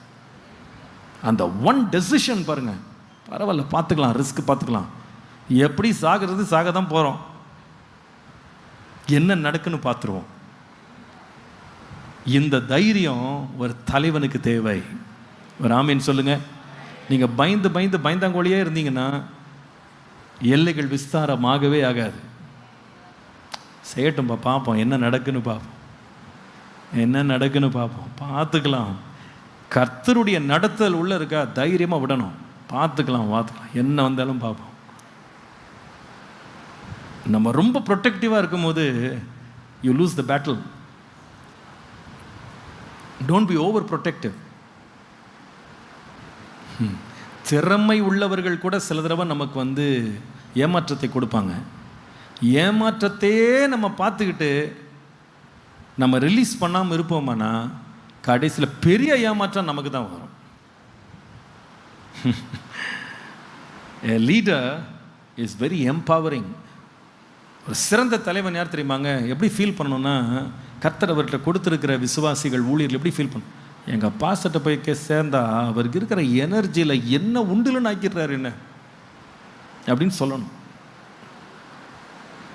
ஒரு முறை எங்கள் ஊழியத்தில் இருக்க ஒரு பிள்ளை ஒரு முறை என்கிட்ட பார்த்து சொன்னது என்ன தெரியுமா, அங்கிள் நீங்கள் அந்த இது என்னது சாத்துக்குடி ஜூஸ் போடும்போது வச்சு ஒன்று அழுத்துவான் பார்த்தீங்களா, அந்த மாதிரி நீங்கள் ஒரு முறை இல்லை 4 முறை எங்களை போட்டு அழுத்துறீங்கன்னாங்க. அப்படின்னா அர்த்தம் என்னென்னா, சக்கையாக மாறுற வரைக்கும் விடுறது கிடையாது. நான் சொல்லுவேன் எங்கள் ஊழியர், என்கிட்ட மாட்டினா உயிர் பழித்து வெளியே போகிறதே பெரிய கஷ்டம், ரெடியாக இருக்கியா, உன்னை உண்டலன்னு ஆக்கிடுவேன். எப்படியெல்லாம் உன்னை பயன்படுத்தி எப்படியெல்லாம் உன் சக்கையை சாரை எடுக்கணுமோ எடுக்காமல் விட மாட்டேன்னுவேன். நான் ஏன் இதை சொல்கிறேன் அப்படின்னா, கர்த்தர் எனக்கு கற்றுக் கொடுத்த பாடம். கர்த்தர் நம்மிடத்தில் திறமை உள்ளவர்களை அனுப்பும்போது எந்த அளவுக்கு எம்பவர் பண்ண முடியுமோ எம்பவர் பண்ணி நம்ம பயன்படுத்தலைன்னா நம் முடிவில் ஜெயத்தை கர்த்தருக்காக எடுக்கவே முடியாது. அல்லேலூயா, கர்த்தர் நல்லவர். சரி, 5வது இன்னொரு பாடம் பாருங்கள், மத்தேயு 25 20ஆம் வசனம் முதல் 23. நிறையா இருக்குது பேசுகிறதுக்கு, நேரம் ஆகிடுச்சு, அதனால் வேகமாக பறந்து போகிறேன். 20லேருந்து 23 சேர்ந்து வாசிக்கலாமா? எல்லாம் சேர்ந்து வாசிப்போம். அப்பொழுது 5 தாலந்தை வாங்கினவன் வேறு 5 தாலந்தை கொண்டு வந்து, ஆண்டவனே 5 தாலந்தை என்னிடத்தில் ஒப்புவித்தீரே, அவைகளை கொண்டு இதோ வேறு 5 தாலந்தை சம்பாதித்தேன் என்றான். அவனுடைய எஜமான் அவனை நோக்கி, நல்லது, உத்தமமும் உண்மையுமுள்ள ஊழியக்காரனே, கொஞ்சத்திலே உண்மையாயிருந்தாய், அநேகத்தின் மேல் உன்னை என்னமா வைப்பேன். உன் எஜமானுடைய சந்தோஷத்துக்குள்ளே பிரவேசிச்சிருந்தாராம். எனக்கு இதை விளக்குறதுக்கு நேரம் இல்லை, ஆனால் நான் ரொம்ப வேகமாக அழுத்திட்டு சொல்லிட்டு போயிடுறேன். The fifth very important characteristic of a prestigious leader, ஒரு கனம் பெற்ற ஒரு தலைவனுடைய 5வது நல்ல குணம் என்னவென்றால், a prestigious leader is always encouraging. ஒரு மேம்பட்ட தலைவன் ஊக்கமளிப்பான். எல்லாரும் சொல்லுங்க, வாயை திறந்து, என்ன செய்வான்?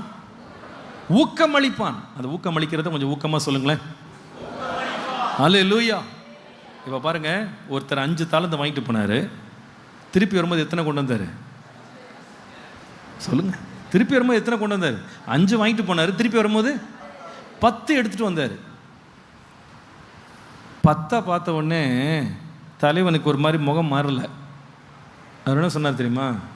ரொம்ப நல்லது, உத்தமமான ஊழியக்காரன் நீ, உண்மையான ஊழியக்காரன் நீ, நீ கொஞ்சத்தில் தான்ப்பா நீ உண்மையாக இருந்திருக்க, இன்னும் இதை விட என்ன செய்வேன், அதிகத்திற்கு உன்னை அதிகாரியாய் வைப்பேன்னு ப்ரொமோஷன் கொடுத்தாராம்.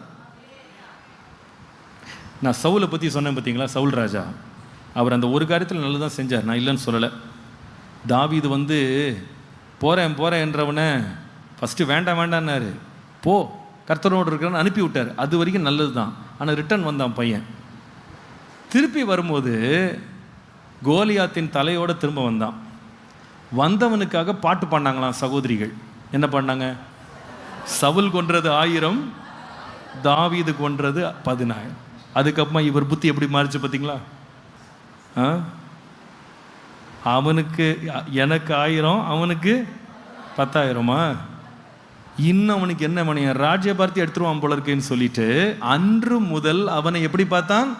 காய்மகாரமாய் பார்த்தான், அல்லது வெறுப்போடு எரிச்சலோடு பார்த்தான்.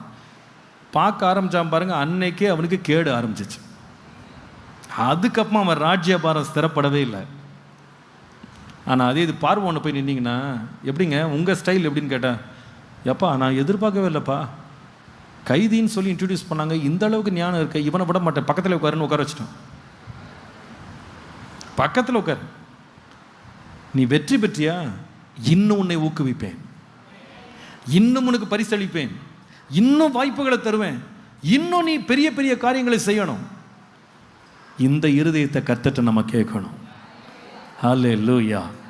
இயேசுவின் இருதயம் வேணுன்றவங்கள ஒரு ஆமென் சொல்லுங்க. இயேசுவின் இருதயம் எப்படிப்பட்டது? என்னை விசுவாசிக்கிறவன் நான் செய்த கிரியைகளை செய்வான், இவைகளை பார்க்கிலும் இன்னும் பெரிதானவைகளை செய்வான். இயேசுக்கு எவ்வளோ பெரிய ஒரு இருதயம் இருந்தால் அதை சொல்லியிருப்பாருங்க. நாம இயேசுவா இருந்தால் என்ன சொல்லியிருப்போம்? நீ எவ்வளோ ட்ரை பண்ணாலும் என்ன மாதிரி மாற முடியாது, கீழே அடங்கிடு. சொல்லுவோமா சொல்ல மாட்டோமா?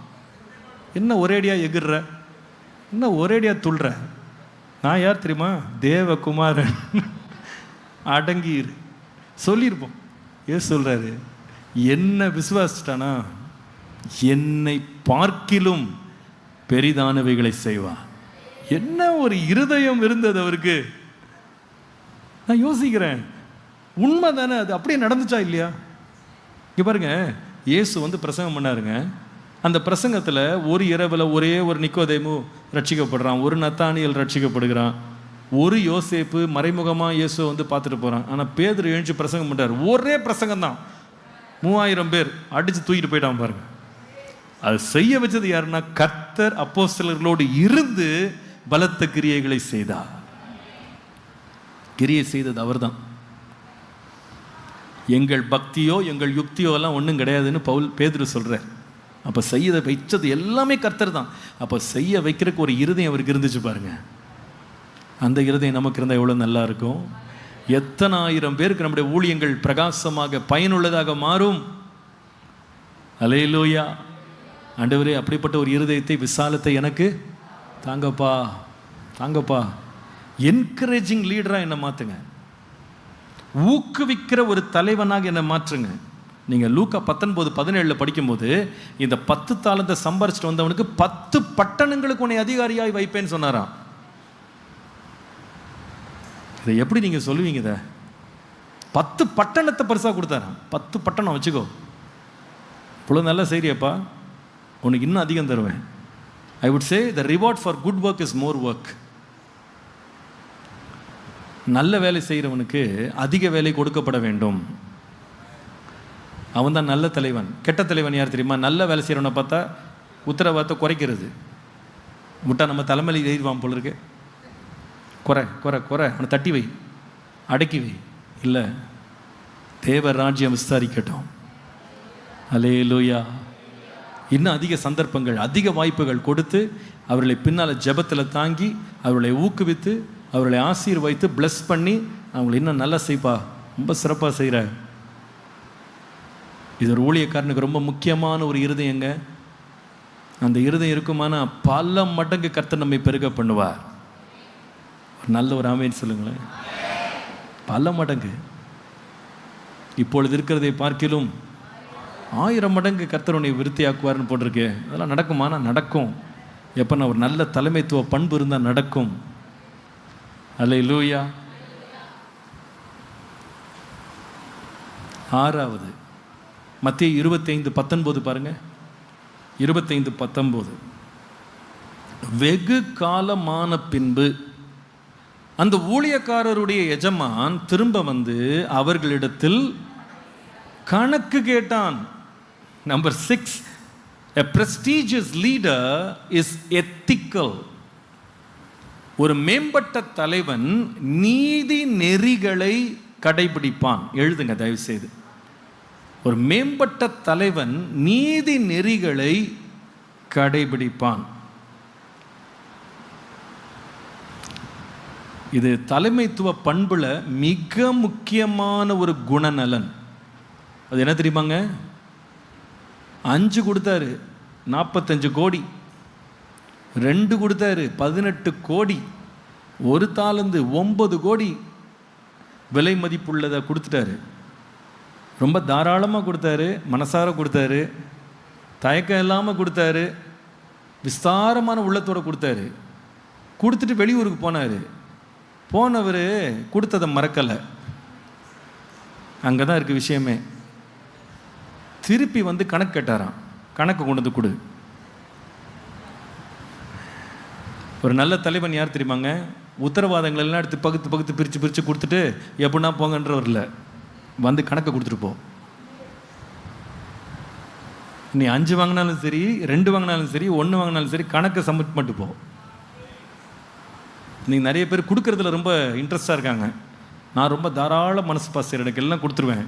கணக்கு கேட்டிங்களான்னு கேட்டால் அதான் கேட்குறது இல்லை. அதுக்குமா எப்படி அது வளரும், எப்படி செயல்படும்? சில பேர் 5 மட்டும் கணக்கு கேட்போம், 1 தானே பரவாயில்ல பாவம் எப்படின்னா போட்டோம் அப்படி சொல்ல. 1 தாலந்தை கொடுத்துட்டு நிற்க வச்சு கணக்கு கேட்டாரான். கொடுத்தனே என்ன பண்ண? அவன் பாருங்க அப்படியே நழுவுறான். நீங்கள் அநீதியானவர், நீங்கள் நியாயமில்லாத தலைவன், நீர் விதைக்காத இடத்துல அறுக்கிற என்னன்னா பேசிட்டு போவோம். டயலாக்லாம் முடிஞ்ச பிறகு கணக்கை கொடுத்துட்டு போ. டயலாக்லாம் எனக்கு தேவையில்லை. ஊழியத்தில் ஒரு நல்ல தலைவன் யார் தெரியுமா? தாராளமாக பகிர்ந்து கொடுக்குறவர் இல்லை, கொடுத்தது கணக்கு கேட்கணும். உனக்கு இந்த உத்தரவாதம் கொடுத்தனப்பா, என்னப்பா பண்ண, என்ன செஞ்ச, உத்தரவாதத்துக்கு தகுதியாக நடக்கிறியா? கண்காணிப்பு இல்லாமல் போச்சுன்னா நான் சொல்கிற அத்தனை திட்டங்களும் அத்தனை பரந்த மனப்பான்மை நமக்கு பெரிய வேட்டாக அமையும். சின்னது கொடுத்தா கூட கணக்கு கேட்கணும். தலைவர்களை வந்து உத்தரவாதத்துக்கு அவங்கள நம்ம வளர்க்கணும். உத்தரவாதம் கொடுத்தேன், ஒழுங்காக இருக்கா, கண்காணிக்கணும். நிறைய ஊழியங்களில் கொடுக்கப்பட்ட உத்தரவாதங்கள் மேல் கண்காணிப்பு இல்லாததுனால கீழே இருக்கிற ஊழியர்களுக்கு அல்லது கீழே இருக்கிற உத்தரவாதம் பெற்ற சபையின் தலைவர்கள் விசுவாசிகளுக்கு குளிர் விட்டு போனது. நம்ம பாஸ்டர் ஒன்றும் கேட்க மாட்டார், ஒன்றும் பார்க்க மாட்டார், அவர் கேட்க கேட்க கொடுத்துக்கிட்டே இருப்பார். அந்த நிலைமையில் ஒரு தலைவன் இருக்கவே கூடாது. டேப் வச்சுக்கிட்டே இருக்கணும். கொடுத்தேன், எவ்வளோ வேணால் கொடுப்பேன், திறமைக்கு தக்கதாக கொடுப்பேன். கொடுத்துட்டு கணக்கை சப்மிட் பண்ணுற நாளில் உட்காந்துருவேன். வந்து ஏசிய சபையினுடைய ஸ்தாபகராக இருந்த பாஸ்டர் ஜி சுந்தரம் அவர்களை பற்றி அப்பா சொல்லுவாங்க. அப்பா அவரிடத்துல 7 வருஷம் அவங்க பயிற்றுவிக்கப்பட்டாங்க. இந்த முதிர்ந்த அனுபவசாலியான அந்த ஊழியரை பற்றி அப்பா சொல்லுவாங்க. அவர் தன்னிடத்தில் வளர்த்து கொண்டிருந்த ஊழியர்களில் வந்து அங்கே தலைமை சபையில் உட்காந்துருக்கும்போது ஒரு ஊழியக்காரர் வருவாராம். ஐயா ஐயா சோப் வாங்கின ஐயா, இது வாங்கின ஐயா, அது வாங்கின ஐயா, 5 ரூபா கொடுங்க ஐயா, 2 ரூபா கொடுங்க ஐயா, 1 ரூபா கொடுங்க ஐயா. ஒரு கேள்வி கேட்க மாட்டாராம், கொடுத்துட்டே இருப்பாராம். 5 ரூபா, 5 ரூபான்னு அந்த காலத்தில் பெரிய காசு. 1 ரூபா, 2 ரூபா, 50 பைசா கொடுத்துக்கிட்டே இருப்பாராம். திடீர்னு ஒரு நாள் கூப்பிடுவாராம். கூப்பிட்டு, உனக்கு இது வரைக்கும் 13 ரூபா கொடுத்துருக்கேன், கணக்கு கொடுன்னு வரான். இந்தந்த செலவுன்னு சொல்லி காசு வாங்கிட்டு போனேன், மீதியை கொடுக்கலையே, கணக்கு எங்கன்னு வரான். ஐயா அது ஐயான்னு சொரிஞ்சான்னா உன் ஆவிக்கும் என் ஆவிக்கும் ஒத்து வராது, இந்த ஊழியத்தில் இருக்க முடியாது, பெட்டியை தூக்கிட்டு போன்னு வரான். முடிஞ்சது அன்னையோட முடிஞ்சது அவன் கதை. அதுக்குமா ஒரு நாள் கூட ஊழியத்தில் இருக்க முடியாது. That is the last day. ஆனால் கேட்கும் போதெல்லாம் கொடுத்துட்டே இருப்பாரான். கரெக்டாக நிற்க வச்சு கணக்கு வாங்கிடுவார். ஒரு தலைவன் அப்படின்றது வந்து கொடுக்கறதோட நம்மளோட உத்தரவாதம் முடிஞ்சிருச்சுன்னு நினச்சிங்கன்னா எல்லாமே முடிஞ்சு போச்சு. கொடுத்ததை கணக்கு கேட்க வேண்டும், அவர்களை கண்காணிக்க வேண்டும், அவர்களுக்கு இரக்கம் காட்டலாம். ஆனால் கண்காணிப்பு இல்லாமல் போனால் தன் இஷ்டத்திற்கு விடப்பட்ட பிள்ளை தன் தாய்க்கு லட்சையை உண்டு பண்ணுவான், வெட்கத்தை உண்டு பண்ணுவான். எவ்வளவு தாராளமாகவும் கொடுக்கலாம். கண்காணிப்பு, கண்காணிப்பு ரொம்ப முக்கியம், ரொம்ப முக்கியம். நம்ம எல்லாருமே இதில் அதிகமாக பாடம் கற்க வேண்டியது ரொம்ப அவசியம். சபையில் நான் அநேக பிள்ளைகளை நான் வந்து பயன்படுத்துகிறேன். அவர்களை வந்து நான் பல ஊழியங்களை செய்கிறதுக்கு ஊக்குவிப்பேன். பெரிய பெரிய உத்தரவாதம் அவங்க கையில் கொடுத்துருக்கேன். ஆனால் கண்காணிச்சிட்டே இருப்பேன். சமீபத்தில் போன வாரம் ஒரு டீன்ஸ் கேம்ப் நடந்தது. அந்த கேம்பை வந்து லைவில் நாங்கள் போடலை. அது வந்து ஆனால் ப்ரைவேட் லைவ் எனக்கு வந்துடும், ப்ரைவேட் லிங்க் எனக்கு அனுப்புவாங்க. அதை நான் மட்டும்தான் பார்க்க முடியும். அது ப்ரைவேட்டில் இருக்கும். அதை தட்டினா அந்த லிங்க் ஓப்பன் ஆகிடும். 9 மணி ஆச்சு, உட்காந்துட்டேன். நான் செய்தி ஆயத்தம் பண்ணிக்கிட்டு இருக்கேன். என்னுடைய ஸ்லாட் வந்து 10:30 மணிக்கு ஆஃபீஸில் உட்காந்து நான் அது ஆரம்பத்தை பார்த்தேன். அப்போ ஆரம்பிக்கும்போது ஒரு ஊழியக்காரன் எங்கிட்ட இப்போ தான் பயிற்றுவிச்சு பட்டு கொண்டிருக்கிறான். அந்த ஊழியக்காரனை வந்து அந்த டீன்ஸில் இருக்கிற தலைவர் ஒருத்தர் சொல்கிறாரு, இப்பொழுது இன்னார் வந்து ஜெபம் பண்ணுவார் அப்படின்றார். அப்போ நான் வீடியோவில் பார்த்துட்ருக்கேன். அந்த ஊழியக்காரர் வந்தார். வந்துட்டு அல்லேலூயா அப்படின்னாரு. சத்தம் வரல. என்ன சவுண்டே காணோம், உங்களுக்கெல்லாம் அல்லேலூயா சொல்லி கொடுக்க பழகலையான்னு அவர் ஃபஸ்ட்டு. நான் இதை பார்த்துட்டு உட்காந்துருக்கேன். அதுக்கப்புறமா அடுத்தது இன்னொரு கேள்வி கேட்டார். பதில் வரலன்னொடனே அந்த குழுவை பார்த்து திரும்பி கேட்டார், நீங்கள் இதெல்லாம் சொல்லிக் கொடுக்கலையான்னாரு. எல்லாம் மைக்கில் நடக்குது. நான் கேட்டுக்கிட்டே இருந்தேன். ஜெபம் முடித்த உடனே பெல் அடித்து கூப்பிட்டேன். ஏப்பா இது என்னப்பா இப்படி பேசியிருக்க? அண்ணா நீங்கள் பார்த்துக்கிட்டு இருந்தீங்களா இதை? பின்ன பார்க்காம என்ன பண்ணுவாங்கன்னு நினச்சேன். நீ ஏறினதுலேருந்து இறங்குறது வரைக்கும் மொத்தமாக பார்த்துக்கிட்டு தான் இருந்தேன். ஆனால் தெரியாதுண்ணா நீங்கள் பார்த்துருக்கீங்க. நான் பார்க்குறனோ பார்க்கலையோ, நீ செய்தது சரியா? சாரிண்ணா, இனிமேல் நான் செய்ய மாட்டேன். அவனை உட்கார வைத்து 5 நிமிஷம் ஆலோசனை கொடுத்து எப்படி பேசணும், எப்படி ஜெபம் பண்ணணும், ஒரு வாலிப பிள்ளைகிட்ட எப்படி நீ அணுகுமுறை வச்சுருக்கணும் சொல்லி கொடுக்காம வெளியே விடலை. வெளியே போகும்போது மன்னிப்பு கேட்டு தான் போனான். சாரி சொன்னேன், இதான் உனக்கு கடைசி வார்னிங், இந்த மாதிரி செய்யக்கூடாது. ஏன் இதை சொல்கிறேன் தெரியுமா? நம்ம தலைமைத்துவத்தில் பல பேர்ட்டு உத்தரவாதங்களை கொடுக்கலாம். இதை செய் அதை செய் ஊக்குவிச்சு அவங்களெல்லாம் ஏற்றி அழகு பார்க்குறது ஒரு தலைவனுடைய நல்ல பண்பு. ஆனால் ஏற்றின பிறகு நம்ம சீனை விட்டு போகக்கூடாது, வந்துடணும், திரும்ப ரிட்டர்ன் வரணும், கணக்கு கரெக்டாக கேட்கணும். கொடுத்தனை என்ன பண்ண? இன்றைக்கி நிறைய பேர் என்ன பண்ணுறோன்னா, நீங்கள் அதை செய்யுங்க, நீங்கள் இதை செய்யுங்க, நீங்கள் அப்படி பண்ணுங்கள், இப்படி பண்ணுங்கள், அப்படி எல்லாருக்கும் எடுத்து தாரை வார்த்துட்டு நம்ம சீன்லேயே இருக்கிறது நம்ம போயிடுவோம். திருப்பி வந்து கணக்கும் கேட்கறது கிடையாது. ஆனால் எஜமானம் பாருங்கள், 5 வாங்கினவன்ட்டையும் கணக்கு கேட்டார், 2 வாங்கினவன்ட்டையும் கணக்கு கேட்டார், ஒரே ஒரு தாளம் தான் வாங்கிட்டு போனான், நிற்க வச்சு கணக்கு கேட்டார். கணக்கு கேட்டுட்டு நன்றாய் செய்தவனுக்கு பலன் கொடுத்தார், சரியா செய்யாதவனை தண்டித்தார். ஒரு தலைமைத்துவத்தில் இருக்கிறவங்க எப்படி இருக்க வேண்டும் என்றால் நீதி நெறிகளை கடைபிடிக்க வேண்டும். எல்லாரும் சொல்லுங்க, நீதி நெறிகளை கடைபிடிக்காம போயிட்டோம்னா அது நரிகளும் குள்ள நரிகளும் வந்து தோட்டத்தையே நாசமாக்கினது போல ஒன்றும் இல்லாமல் சீரழிஞ்சு போகும். நம்ம ரொம்ப இதில் கண்காணிப்புடனும் எச்சரிப்புடனும் இருக்கணும். இப்போ சில பேரை நீங்கள் விசிட்டிங் அனுப்புகிறீங்க, போயிட்டு வந்தோடனே யாரை பார்த்தீங்க, அவங்க என்ன சொன்னாங்க, என்ன நடந்துச்சு, நாம் அதை கண்காணிக்காமல் விட்டோம்னா அங்கே ஆபத்து இருக்குது. சில விளங்குது அவங்களுக்கு. சிலரை நம்ம ஊழியத்தில் பயன்படுத்தலாம், ஆராதனை நடத்த விடுறது, பாட்டு பாட விடுறது, கண்காணிச்சிட்டே இருக்கணும். எப்படி இருக்காங்க, அதில் ஏதாவது ஒரு ஒழுங்கினம் இருக்கா, ஏதாவது ஒரு கம்ப்ளைண்ட் வருதா, உடனே we must take up the issue. அதை நம்ம உத்தரவாதம் கொடுக்கல அப்படின்னா தவறு செய்கிறவங்க தான் தவறு செஞ்சிட்ருக்கேன்னு கூட கண்டுபிடிக்காமல் போயிடுவாங்க. அன்றைக்கு மாத்திரம் அந்த ஒரு தாளந்து வாங்கினவனே இந்த எஜமான் கண்டிக்காமல் போயிருந்தார்னா தான் செய்கிறது தவறு என்று அந்த மனுஷனுக்கு உணர்வு வந்திருக்காது. அவனுக்கு மாத்திரமல்ல, இந்த 5 வாங்கினார் பாருங்க, அவருக்கும் உணர்வு வந்திருக்காது. இப்போ இந்த மனுஷனை கண்டிக்கும் போது 5 வாங்கினவனுக்கும் சரி 2 வாங்கினவனுக்கும் பயம் வந்திருக்கும். இப்போ 10 பட்டணம் கொடுத்துருக்காரு, தாளந்துக்கு இத்தனை கேள்வி கேட்குறாருன்னா பட்டணத்துக்கு எவ்வளோ கேட்பாரு, அப்போ ஜாக்கிரதையாக இருக்கணும் அப்படின்னு நினைப்பான். ஒரு நல்ல தலைவனாக ஒரு ஊழியன் எழும்புவதற்கு இப்படிப்பட்ட நீதி நெறிகளின் மேலே அஸ்திபாரம் போட்டவர்களாக இருந்தால்தான் நம்முடைய ஊழியங்களை நாம் தேவனுக்கென்று கட்டி காக்க முடியும். அல்லேலூயா. நான் ஒரு பெரிய ஊழியத்துக்கு பேர் சொல்ல விரும்பலை, ஒரு பெரிய ஊழியம் தமிழ்நாட்டில் இருக்குது. அந்த ஊழியத்துக்கு ஒரு முறை என்னை வேறு ஒரு கூட்டத்துக்கு அழைச்சிருந்தாங்க. காலையில் 6 மணிக்கு நான் வாக்கிங் போனேன்.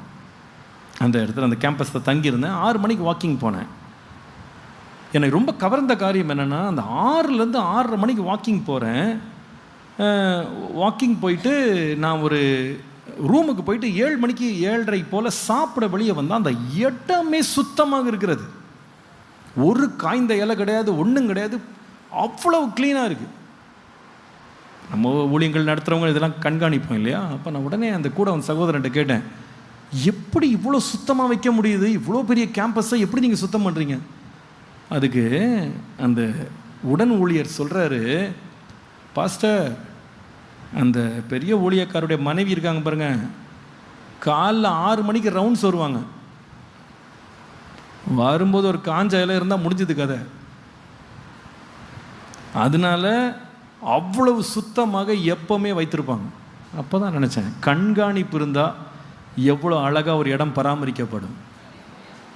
அப்போ நம்ம ஊழியங்களில் வந்து நம்ம நிர்விசாரமாக இருக்கக்கூடாது, சோம்பலான ஊழியர்களாக இருக்கக்கூடாது. ஒரு எஜமான் எப்படி கண்காணிச்சிருந்தார் பாருங்க. தூரதேசம் போயிட்டாரு, விடுதலை கொடுத்தாரு, சுதந்திரம் கொடுத்தாரு, காசு கொடுத்தாரு, எல்லாம் ஆசீர்வாதம் கொடுத்தாரு, கொடுத்துட்டு அமைதியாக இல்லை, கணக்கை கொடு. ஹல்லேலூயா. நம்ம நிறைய பேர் விஸ்தரிக்கணும்னு தூரதேசம் போகிறதும் காசை நம்மள தாராளமாக கொடுக்குறதும் விரயம் பண்ணிட்டு கடைசியில் கணக்கு இல்லாமல் போனதுனால கொடுத்ததெல்லாம் பொத்தல் பையில் போட்டது போல் ஆகிப்போச்சு. உண்மையாக இல்லையா? அது நிறைய ஊழியங்களில் பாருங்கள், பெரிய ஏமாற்றம் தான் மிச்சமாக இருக்குது. கணக்கு கேட்கப்பட வேண்டும். கடைசியாக ஒரு குறிப்போடு முடிக்கிறோம். 7வது காரியம், மத்தேயு 25 28 29 பாருங்கள். இதுதான் ரொம்ப முக்கியமான ஒரு தலைவனுடைய பண்பு. இப்போ ஒரு மனுஷன் தாளந்து கொண்டு போய் எங்கே புதைச்சிட்டான்? பூமிக்குள்ளே போச்சுட்டான். எவ்வளோ காசு அது? ஒரு தாளந்துன்றது எவ்வளோ? 9 கோடி. மறந்துடாதீங்க அதை. 9 crores worth, 6000 நாள் சம்பளம். அது கொண்டு போய் மண்ணுக்குள்ளே புதைச்சிட்டாங்க. இப்போ எஜமான் என்ன பண்ணுற பாருன்னா, எனக்கு திருப்பி வரும்போது அந்த புதைச்சதை கொண்டு போய் பொட்டலமாக கொண்டு கொடுத்தா எவ்வளவு அந்த மனுஷன் வெந்து போய் நான் தெரியுமா? அப்போ அவன் வந்துட்டு 45 கோடி வாங்கிட்டு போய் 90 கோடியாக மாற்றிட்டு வந்துட்டான். இன்னொருத்தன் 18 கோடியை வாங்கிட்டு 36 கோடியை திருப்பி கொண்டு வந்து கொடுத்துட்டான்.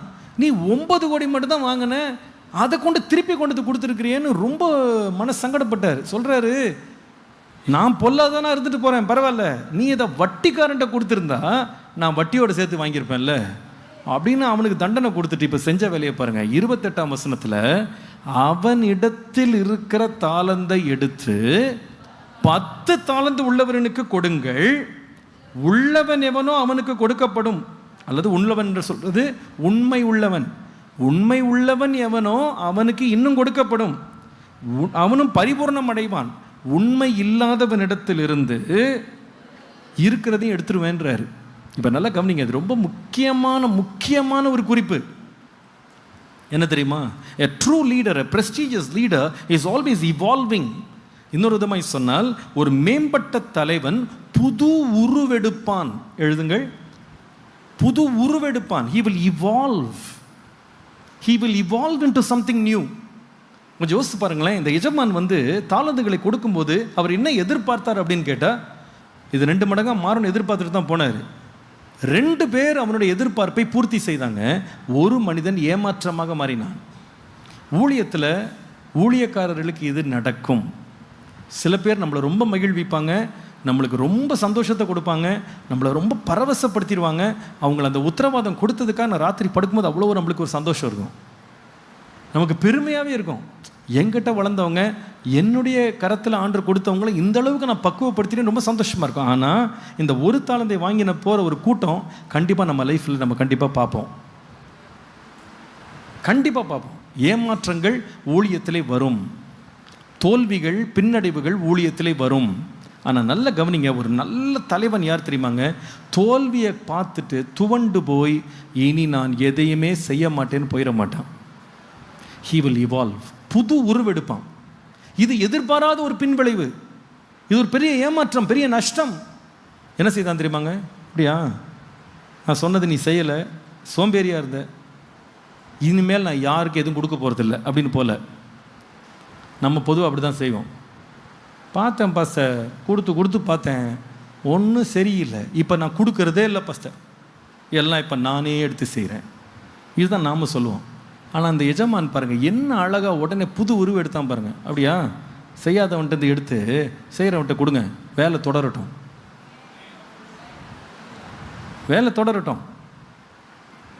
ஒரு தோல்வி வந்தால் என்ன பரவாயில்ல, நல்லா செய்கிறவன்ட்ட கொடுங்க, செய்யட்டும். எதுவும் நிற்கக்கூடாது, எல்லாம் தொடரணும், எல்லாம் வளரணும், எல்லாம் பெருகணும். பிரச்சனைகள் வரும்போது தேவ கிருபையை பற்றி கொண்டு ஆண்டவரும் புது ஐடியாஸை கொடுத்து தொடர்ந்து முன்னேறது கர்த்தர் கிருபை தருவாராக. அப்படிப்பட்ட ஒரு இவால்விங் லீடராக என்ன மாற்றுங்க ஆண்டவரே. வேலை தொடர வேண்டும், இந்த எஜமானுடைய வியாபாரம் தொடர வேண்டும். ஆங்கிலத்தில் ஒரு வார்த்தை சொல்லுவாங்க, when the going gets tough, the tough get going அப்படின்னு சொல்லுவாங்க. காரியங்கள் கடினமாகும் போது நல்ல தலைவன் என்ன செய்வான்னா தொடர்ந்து போவானா.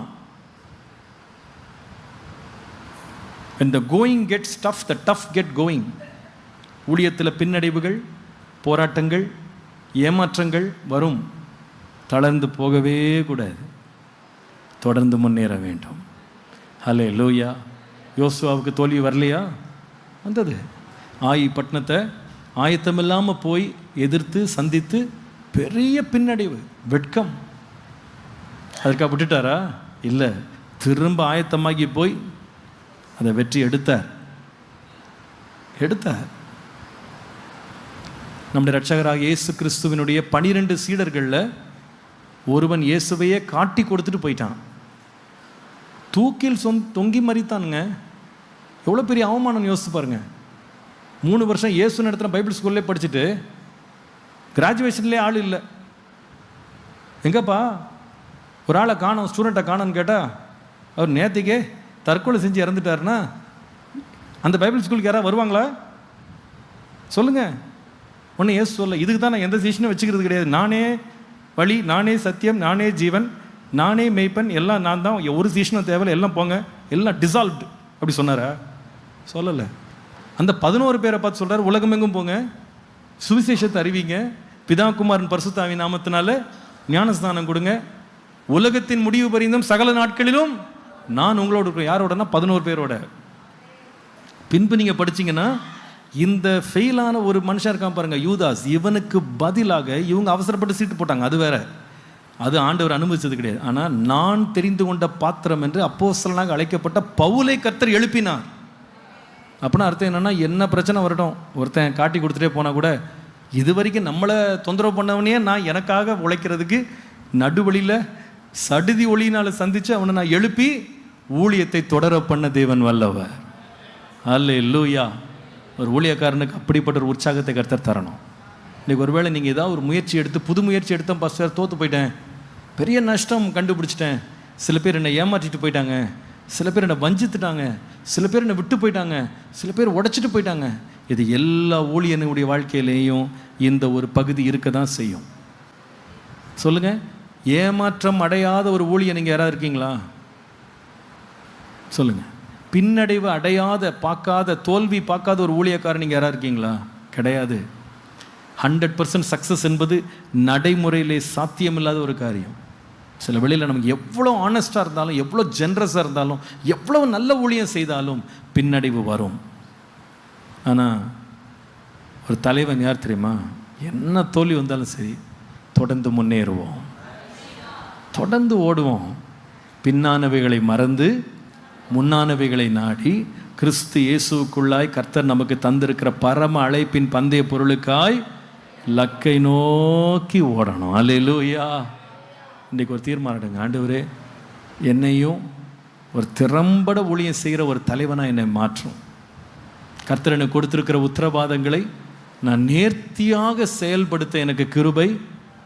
கர்த்தர் இந்த விருதுநகர் டிஸ்ட்ரிக்டில் இருக்க ஒவ்வொரு பாஸ்டரையும், ஒவ்வொரு ஊழியத்தையும் கர்த்தர் இப்படி பெருக பண்ணுவாராக. அல்லேலூயா. ஒவ்வொரு இடத்துலையும் நீங்கள் அப்படி இருக்க கர்த்தர் கிருபை தருவார். 7 காரியம் படித்தோம், ஞாபகம் இருக்கா? முதலாவது, ஒரு மேம்பட்ட தலைவன் எப்படிப்பட்டவன்?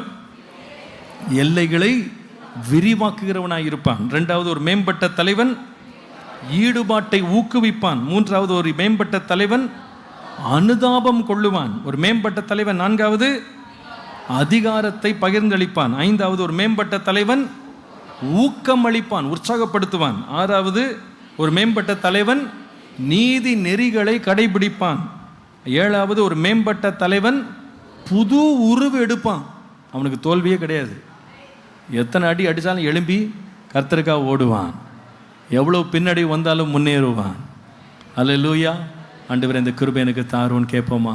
அப்படியே ஒரு நிமிஷம் கண்களை மூடி, ஆண்டவரே எனக்குள்ளே நீங்கள் விதைத்திருக்கிற உத்தரவாதங்களை நான் இன்னும் மேம்பட்டு, ஆண்டவரே இன்னும் பெருகச் செய்து, இன்னும் விஸ்தரிக்க எனக்கு கிருபை தாங்கப்பா. ஆண்டவரே என் கரத்தில் கொடுத்த உத்தரவாதங்கள் இன்னும் வளரட்டும், இன்னும் பெருகட்டும், இன்னும் விஸ்தரிக்கட்டும். எனக்கு ஞானத்தின் கிருபை ஆலோசனையும் பரத்திலிருந்து தந்து கர்த்தர் ஆசீர்வதியும் என்று கர்த்தர்கிட்ட கிருபை கேட்போமா? இன்னும் அதிக கிருபைகளை கர்த்தர்கிட்ட கேட்போம். தயவை எங்களுக்கு தாங்க ஆண்டவரே, கிருபையை தாங்க ஆண்டவரே, இன்னும் உணர்வை தாங்க, இன்னும் உற்சாகத்தை தாங்க. எங்கள் எல்லைகள் எல்லாம் பல மடங்கு விஸ்தரிக்கப்படுவதற்கு கர்த்தாவே கிருபை தாங்க. ஹல்லேலூயா. எல்லாரும் கர்த்தரை நல்ல ஸ்தோத்திரம் பண்ணுவோமா? ஸ்தோத்திரம் ஆண்டவரே. இன்றைக்கு கேட்ட செய்தியை நீங்கள் தயவு செய்து வீட்டில் போய் உங்களுக்காக தனியாக உட்கார்ந்து நிதானிங்க. நான் வர வழியில் பாஸ்டர்கிட்ட பேசிட்டு வந்தேன். இப்போ சொன்னேன், நம்முடைய சபையில் சமீபத்தில் கர்த்தர் கற்றுக் கொடுத்த காரியம், இளைஞர்களை கூட நாம் அசட்டை பண்ணாமல் அவர்களை கூட நாம் பயிற்றுவிக்க வேண்டியது அவசியம், உருவாக்க வேண்டியது அவசியம். சமீபத்தில் ஒரு ஆன்லைனில் போதாப்பா சார், போயிட்டுருக்கு, லைவில் போதா?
தாங்க, தயவு கூர்ந்து எங்களுக்கு தாங்கப்பா.